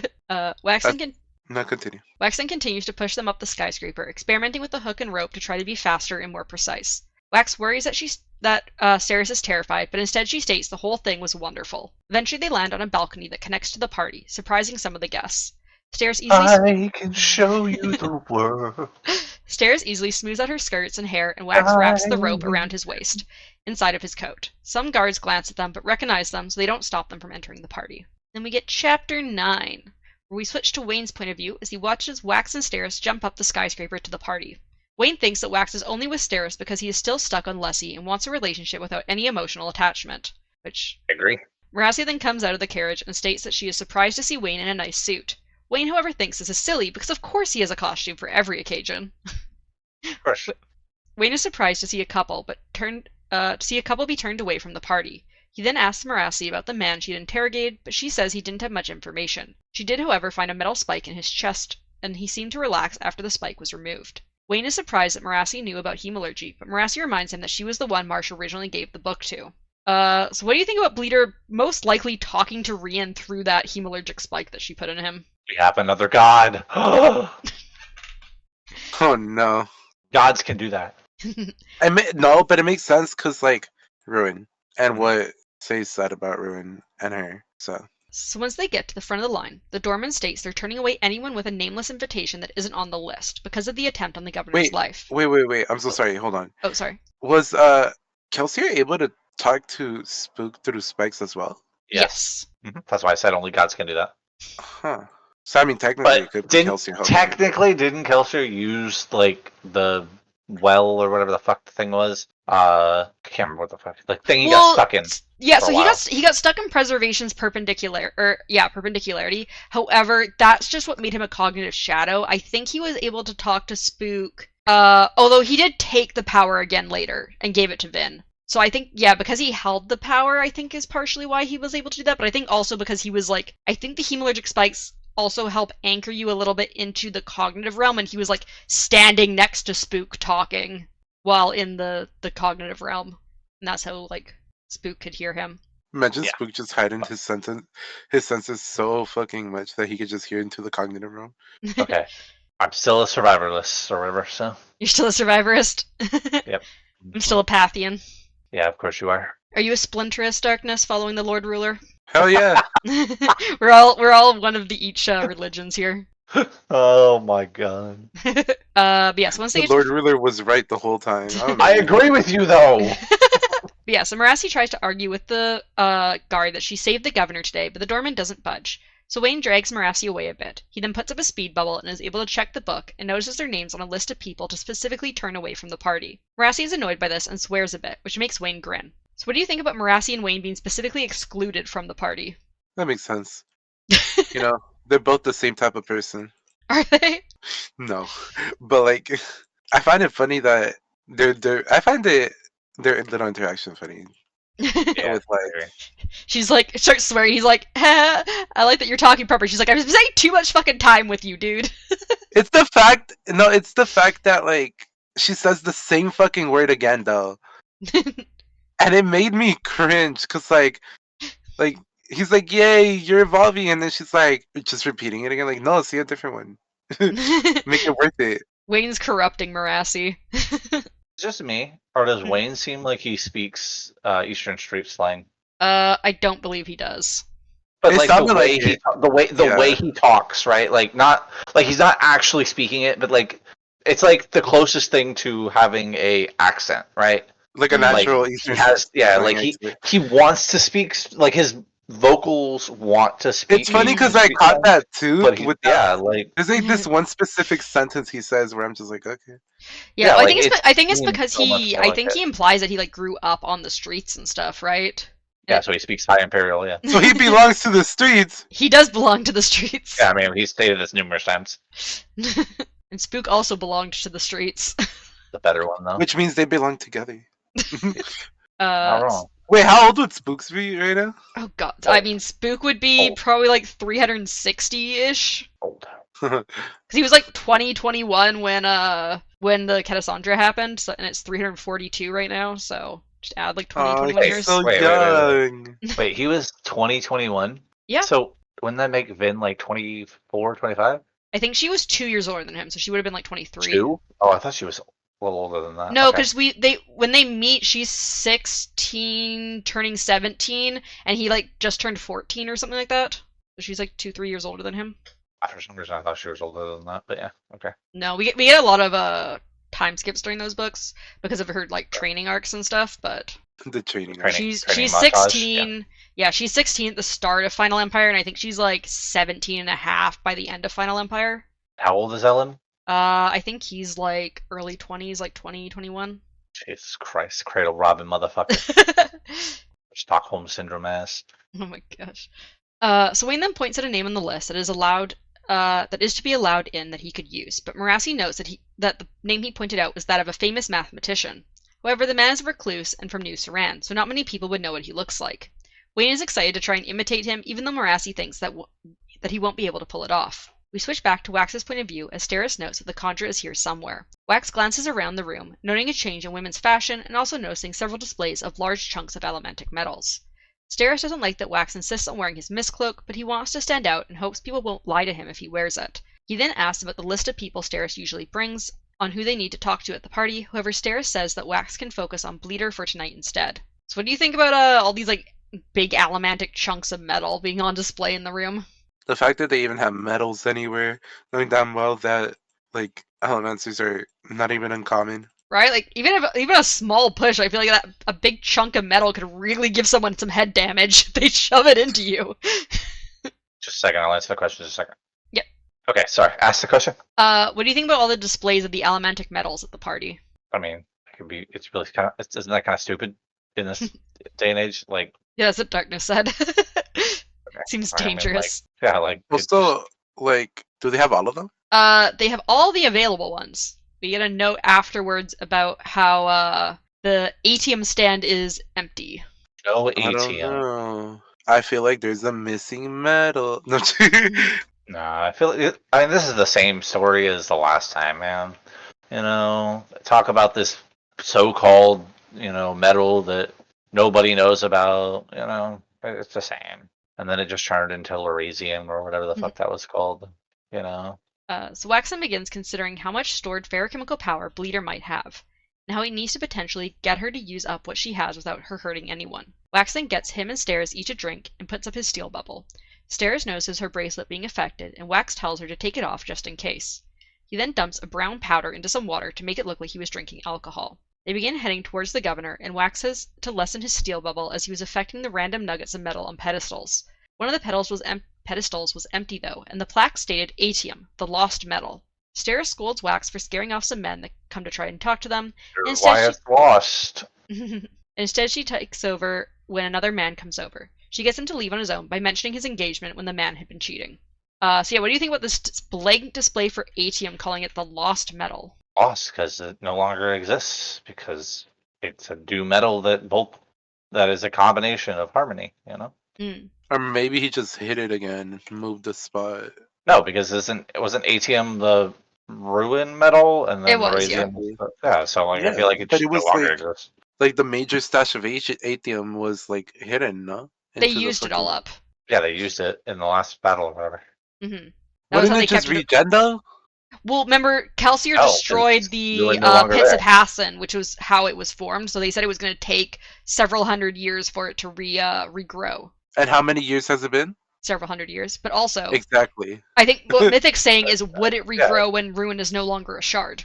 Yeah, why wouldn't it? Ruin is still like a thing. It's Well, just like he's saying it might be a combined metal. Yeah, so that's what I'm saying, because each one had a different god that it went with, right? So like that would mean then like it would just have to have been the two combined, Lerasium and Atium would have to be the one that combined. So like it would combine to the new metal. Either it's that, or the other option that I have in my head is that they both still exist. So yeah, there's a chance that either they both still exist and maybe Atium is growing back but no one's found it yet, or there is a new metal that is like an alloy of Lerasium and Atium, and that is maybe something completely different. I think it's both of the situations, honestly. You think where like Atium is also regrowing back, but the new metal is just a mix of both of them. So I don't know if it would be forming as a new metal, or if instead they would have to make it like an alloy. Yeah, it's an alloy of the two. Yeah, but I mean like that makes sense. Yeah, but the question I have, right, in the first era, there was like they only had what like 2 left or something like that, and then like 1 was taken by Hoid. Of the Lerasium, yeah. So there was only 2 why left. Why did Lerasium not continue to like come about? Why was it only at 2 left? Well, we don't know if Lerasium was growing somewhere, and it's just not. It just wasn't within the final empire. Because I think Harmony or someone mentioned, I think Sazed or like Elend or someone mentions that they think maybe like the Lord Ruler brought some Lerasium because he was like specifically on like some little plates of pottery. So they think maybe he brought some back with him as extras just in case he needed it. And so there might be Lerasium. There might have been Lerasium somewhere else in the world that they just couldn't get to it. I thought it was something about the fact that he was losing his mind, so like it could also be that. I don't think they fully say why there's not more Lerasium, but there's like the multiple options of either it's because his power was weakening, or it was because like it doesn't grow there, it maybe grows somewhere else. Like we don't know. It just that was all that they could find at the time. But it's never been stated directly that like that was the only place for Atium or anything, right? Like it was stated that Atium, as far as the people of the Final Empire knew, only grew in the pits. We did not know where Lerasium fully came from, just that the Lord Ruler had obtained it during his ascension. And then Kelsier, right? I think it's called right, Kelsier or whatever, came in and destroyed the pits or something like that. Right? He got angry and went and blew up all the Atium, because like the way Atium was formed was it basically like there was like these stalagmites that like dripped metal and formed them into like little pearl-sized like balls.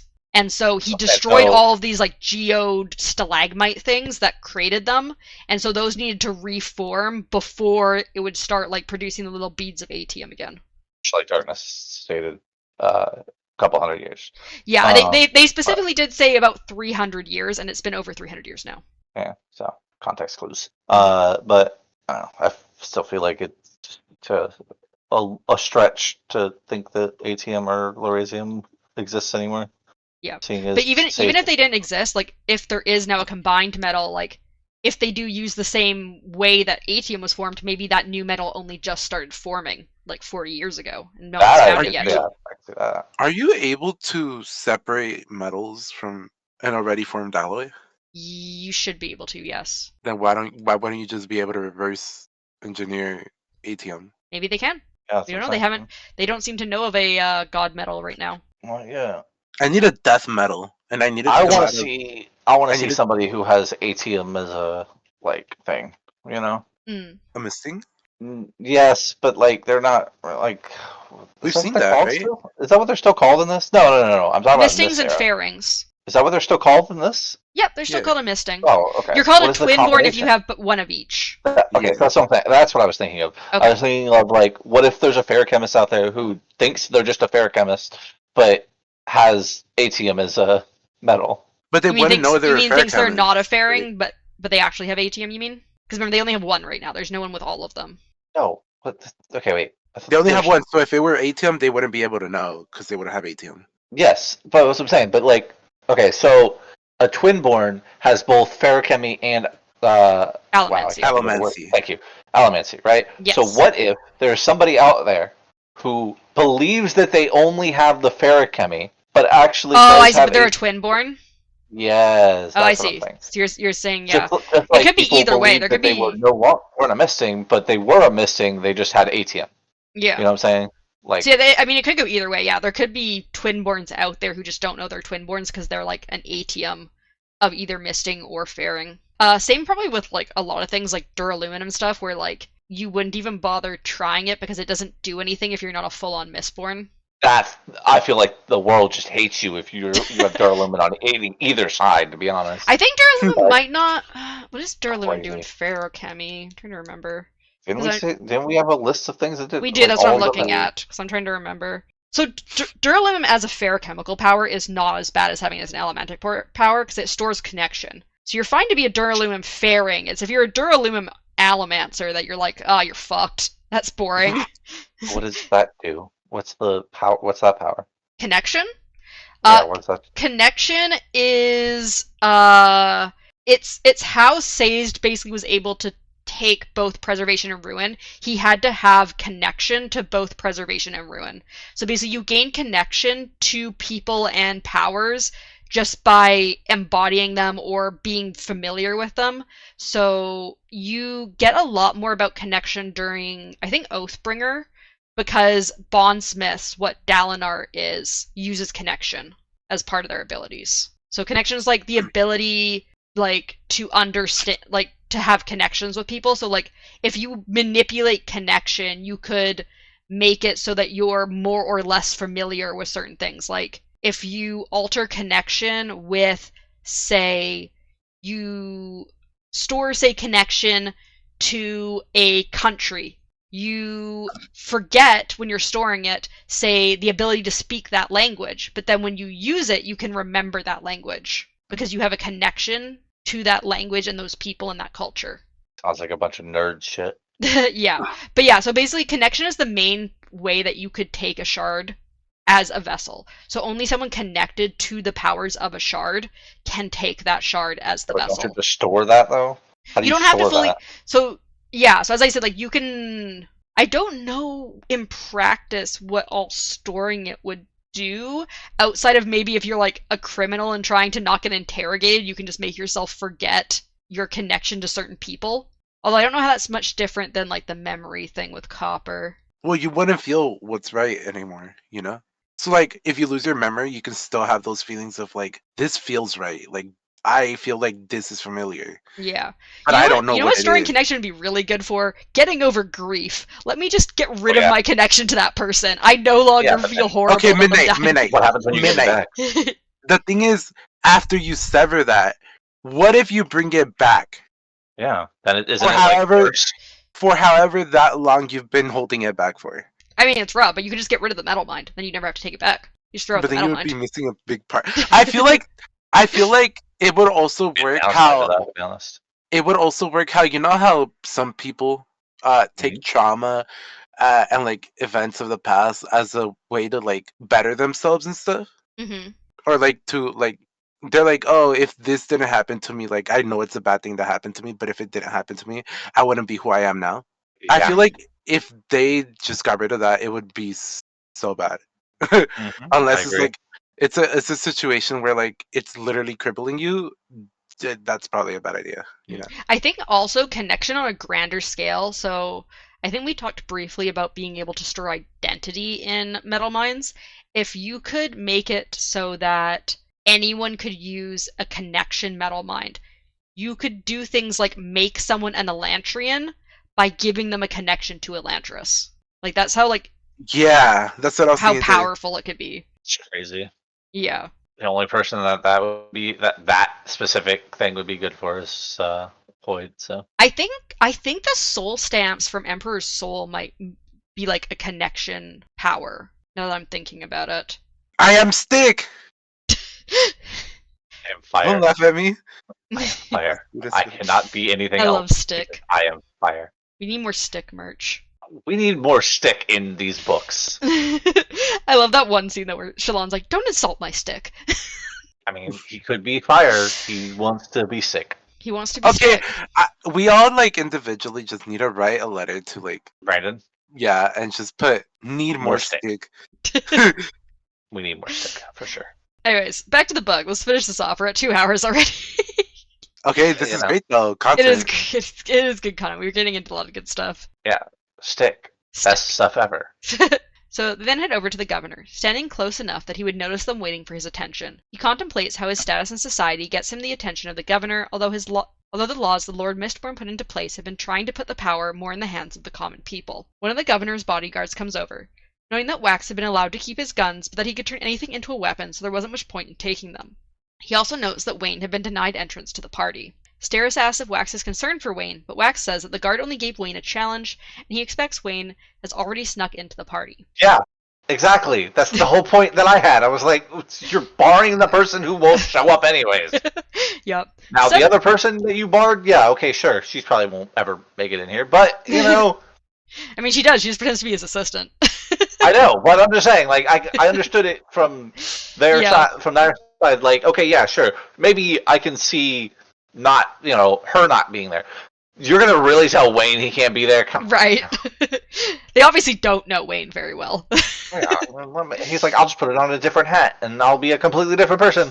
But yeah. Also, by the way, Wayne is the epitome of multiple hats. Wearing multiple hats. He is. Yeah. Also putting yourself in other people's shoes. Okay, but like, can you imagine how many fucking personalities he would have? You know, it'd be great for him to have that. He's got multi-personality disorder. CPD. It'd be great for him to have that fucking metal that stores identity. Oh my god. That would be. What if he does, and we just don't know? Nah. Well, he doesn't, because he'd have to be a full ferrochemist if he did. Exactly. You can only have one or all. Do we know by confirmation that he's not full ferrochemist? Yeah, I know, right? Could he be the only one in existence? You know? What if he's the hero of ages? You know, like, or the Lord Ruler. That'd be awesome. That makes him like suddenly 1,000 times more attractive. Anyway, suddenly, a tall woman with a scandalous dress speaks to Wax, introducing herself as Milan. She mentions how bold he is to be wearing a miscoat and guns to a cocktail party. Wax thinks she's more bold to be flirting with him in front of Steris. Wax stares at her until she gets uncomfortable and leaves, and he wonders if that was Bleeder in disguise trying to get a feel for him. So what did you think about this woman, Milan? Mulan? Milan? It's going to be Bleeder. Yeah. Yeah, I had a feeling too. Yeah, the way that came up, I was like, yeah, this is. You think Milan is Bleeder? Yes, 100%. I like Milan. Milan is. Yeah, I bet you do. I bet you like nice. Mulan. It's probably one of your favorite movies, I'm sure. No other thoughts about Milan? I mean, I feel like you saying I like Milan is trying to throw us off. So, like you like Bleeder, I'm sure. Mm-hmm. Stop. I mean, I just feel like here's the two options I have, right? Yeah. Either it's going to be Bleeder, or it's going to be a fucking world hopping person that we know. And I'm more weighing on the fact that it's probably a world hopper. Honestly, the whole terrible thing about these last couple books that we've been reading, ever since they introduced world hoppers, everybody could be a world hopper. Literally, we could have cameos for literally everybody in every book. Yeah, I know the way you're saying it makes you know what I just realized? A world hopper. Yeah. Hoyt is just Stan Lee. Stan Lee, yeah, you're right. Said before. Yeah, he's the Stan Lee of this book for sure. Yeah. That's why I said. Well, that's why I keep saying he's a self-insert. It's exactly what Stan Lee did. Imagine, wait, can you imagine if they turned this shit into like movies and shit, and then it's just they are going. Isn't one of them already coming out? No, it got canceled during the writers' strike that happened a while ago. They had plans just before the writers' strike happened, and everything fell apart. Bring it back. Apparently, people are speculating that actually this one book called Tress of the Emerald Sea might actually be his first one out, because apparently it's been getting extremely popular with people outside of the Brandon Sanderson fandom as just like a standalone book. So people are speculating that one might become a piece of media first. Can you just imagine Brandon Sanderson like just popping up in the movies as like What about the video game? Didn't they have a video game from Mistborn that was like stated that it might? I don't remember. Maybe I'm thinking of something. I mean, Brandon has looked into a lot of different options, but I don't know if there's always been like he's kind of always just said like things are maybes and he's looking into them. There was a canceled computer game that was supposed to be set for the Final Empire back in 2013 that got canceled. The other thing I know is that Kelster's on Fortnite. Yeah. Yeah, because apparently Brandon is friends with someone who, I don't know if they still do, but they worked on Fortnite back in the day. He was friends with someone who worked there, so they put Kelsier in Fortnite for him. I don't understand, but I understand. It was so random. There's literally like so many different like things in Fortnite. Like, if I ever pull up in a fucking match and I get shotgunned down by Kelsier, I'm gonna fucking bitch slap him. pull out a spear, and Yeah, he's he's weak to spears. I don't He's weak to spears and fists and arm strikes. I don't play Fortnite, so I have no idea how it works. I don't know either. People. Anyways, so we switch back to Wayne's point of view as he walks around with a small plate piled high with food. Makes a strategy for how to get a hold of as much food as possible while catching all the servers as they come out with more. Marassi was pretending to be Wayne's assistant and stole a sausage roll off his plate, which Wayne was horrified by. He's like, I cannot believe she just took that off my plate. I can't believe you done this. What have you done this? Marassi is impressed by Wayne's accent and says that is what sells the disguise the best. As Wayne is about to head over to a woman handing out desserts, a man approaches Wayne. The man introduces himself as a person that works in the same field, and Wayne quickly throws up a speed bubble so Marassi can read out some relevant information from a book they purchased nearby. Wayne then drops the speed bubble, telling the man that his research is old news and it's all about static electric fields now. The man is upset because apparently he wanted to research that, and Wayne pretends he has already been researching it, causing the man to run off. Marassi says Wayne is going to have caused chaos in that field of research, which Wayne thinks will be good for them. Yep. Question for you. Mm-hmm. More of a theory, kind of backtracking a little bit. Yep. When Wayne stated that that he had a voice in his head and he just banged his head against the wall until pretty much he knocked himself out. Yeah. What if Saze was actually trying to talk to him? That would be hilarious if it was like Say's like, hey Wayne, he's like, nope, he's like, no, wait, stop doing that. He just keeps hitting his head. Say like, just gives up. I can't do this anymore. He might hurt himself again. He's like, I'm gonna give him horrible head trauma that even he can't heal. Like I'll just give up. It's fine. I'll talk to Wax. Yeah, so what do you think about Wayne fucking around with that scientist and just like ruining that guy's day basically? That was awesome. Yeah, I agree. We then switch. I at first I wasn't too much of a big fan of him, but he's pretty cool. I like him. He's funny. We then switch back to Wax's point of view as the governor greets him. He asks after the man's wife, who apparently went home feeling a bit sick. Steris gives a genuine smile to the man, as although they have different political views, she likes people whose motives make sense and are easy to read. Wax then asks about how he's doing after the attempt on his life, but the governor seems to be considering the man not to really have been trying to kill him, as he seemed mentally unwell. Wax, however, states that he is sure that someone will try for the governor's life again, which makes the one guard stand straighter and look around. So what do you think about how unconcerned the governor seems with the attempt on his life? Is it really that big of a deal? I mean, if you want to live, it is. Bleeder's after him. To be fair, politicians like him usually don't take into facts until they're happening right in front of them, and even then, it's doubtful. So exactly. So the governor then promises Wax to meet with him tomorrow before asking Steris about Marassi. Wax, however, hears a voice in his head, Bleeder's, as she somehow figured out how to communicate to someone else with a spike in them, as Wax still wore his earring. She tells him that all the people in the room act pretty while quietly killing, and it's all part of Harmony's plan. She calls them all actors, including Wax. So what do you think about Bleeder being able to speak directly into Wax's head through his hemalurgic earring? He's a god! Did they say pretty? Yep. She calls them she's like, they're all acting pretty, like wearing sparkly dresses and drinking wine and like looking all including nice. Who? You mean including who? You're like including Wax? No, I said including like drinking wine and stuff. Like they were wearing dresses, drinking wine, like they always looked pretty. I want to look pretty like that. I didn't kill people. Wait, what? I mean, hey, if you're her, you can, or them, you can literally fucking look like anything you want. So they can only take shape of like dead people and animals, right? They can take the shape of anything with a skeleton. But I mean, they still have to devour them, don't they? They have to devour the bones. Technically, having the flesh and hair just makes it easier for them because they can't create hair on their own, but they can't create flesh on their own. You can also customize your skeleton. Yeah. Yeah, you can look like literally anything. You don't have to look like that person, right?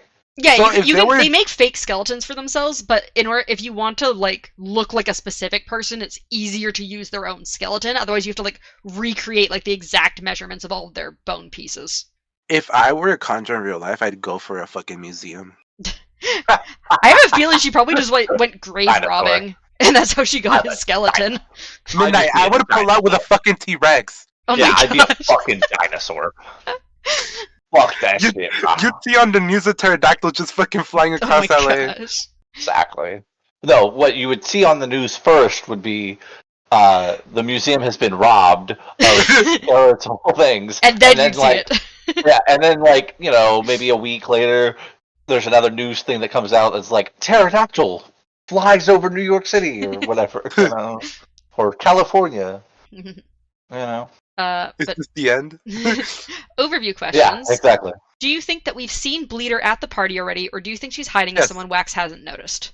No, she's there, and we've seen her. Yeah, I Or mean someone. that. I You feel think like she's that's Milan the still? way I think that's why they're talking to. I don't think it's Milan, to be honest. You don't think it's Milan?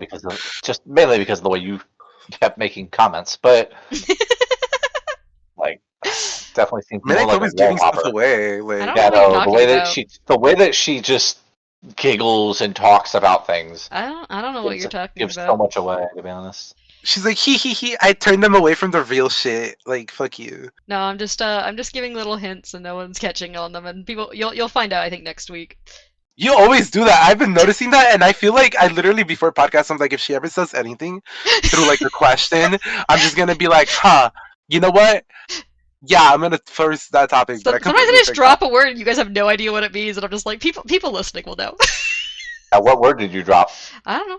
Last Yeah. podcast, you were like, fuck, I forgot. You were like, do you think you'll ever see a Conjure again? And I'm like, yeah, probably by the end of the books or Obviously. something. And then literally before reading this fucking chapter, I was like, I hate you. You make me sound so stupid. I hate you. It's not to make you sound stupid. He was doing foreshadowing by bringing up the Kandra, so I was bringing up the Kandra. That just likes making us look stupid. It's okay, Darkness. I'm just saying something to think about is She's a world hopper. We got it. just the name. If the name sounds like anyone else's You're name. right, Midnight. She's at Olnasium. We got it. She is Alnasium. Good job. What was their name again? Milan. Milan. Milan.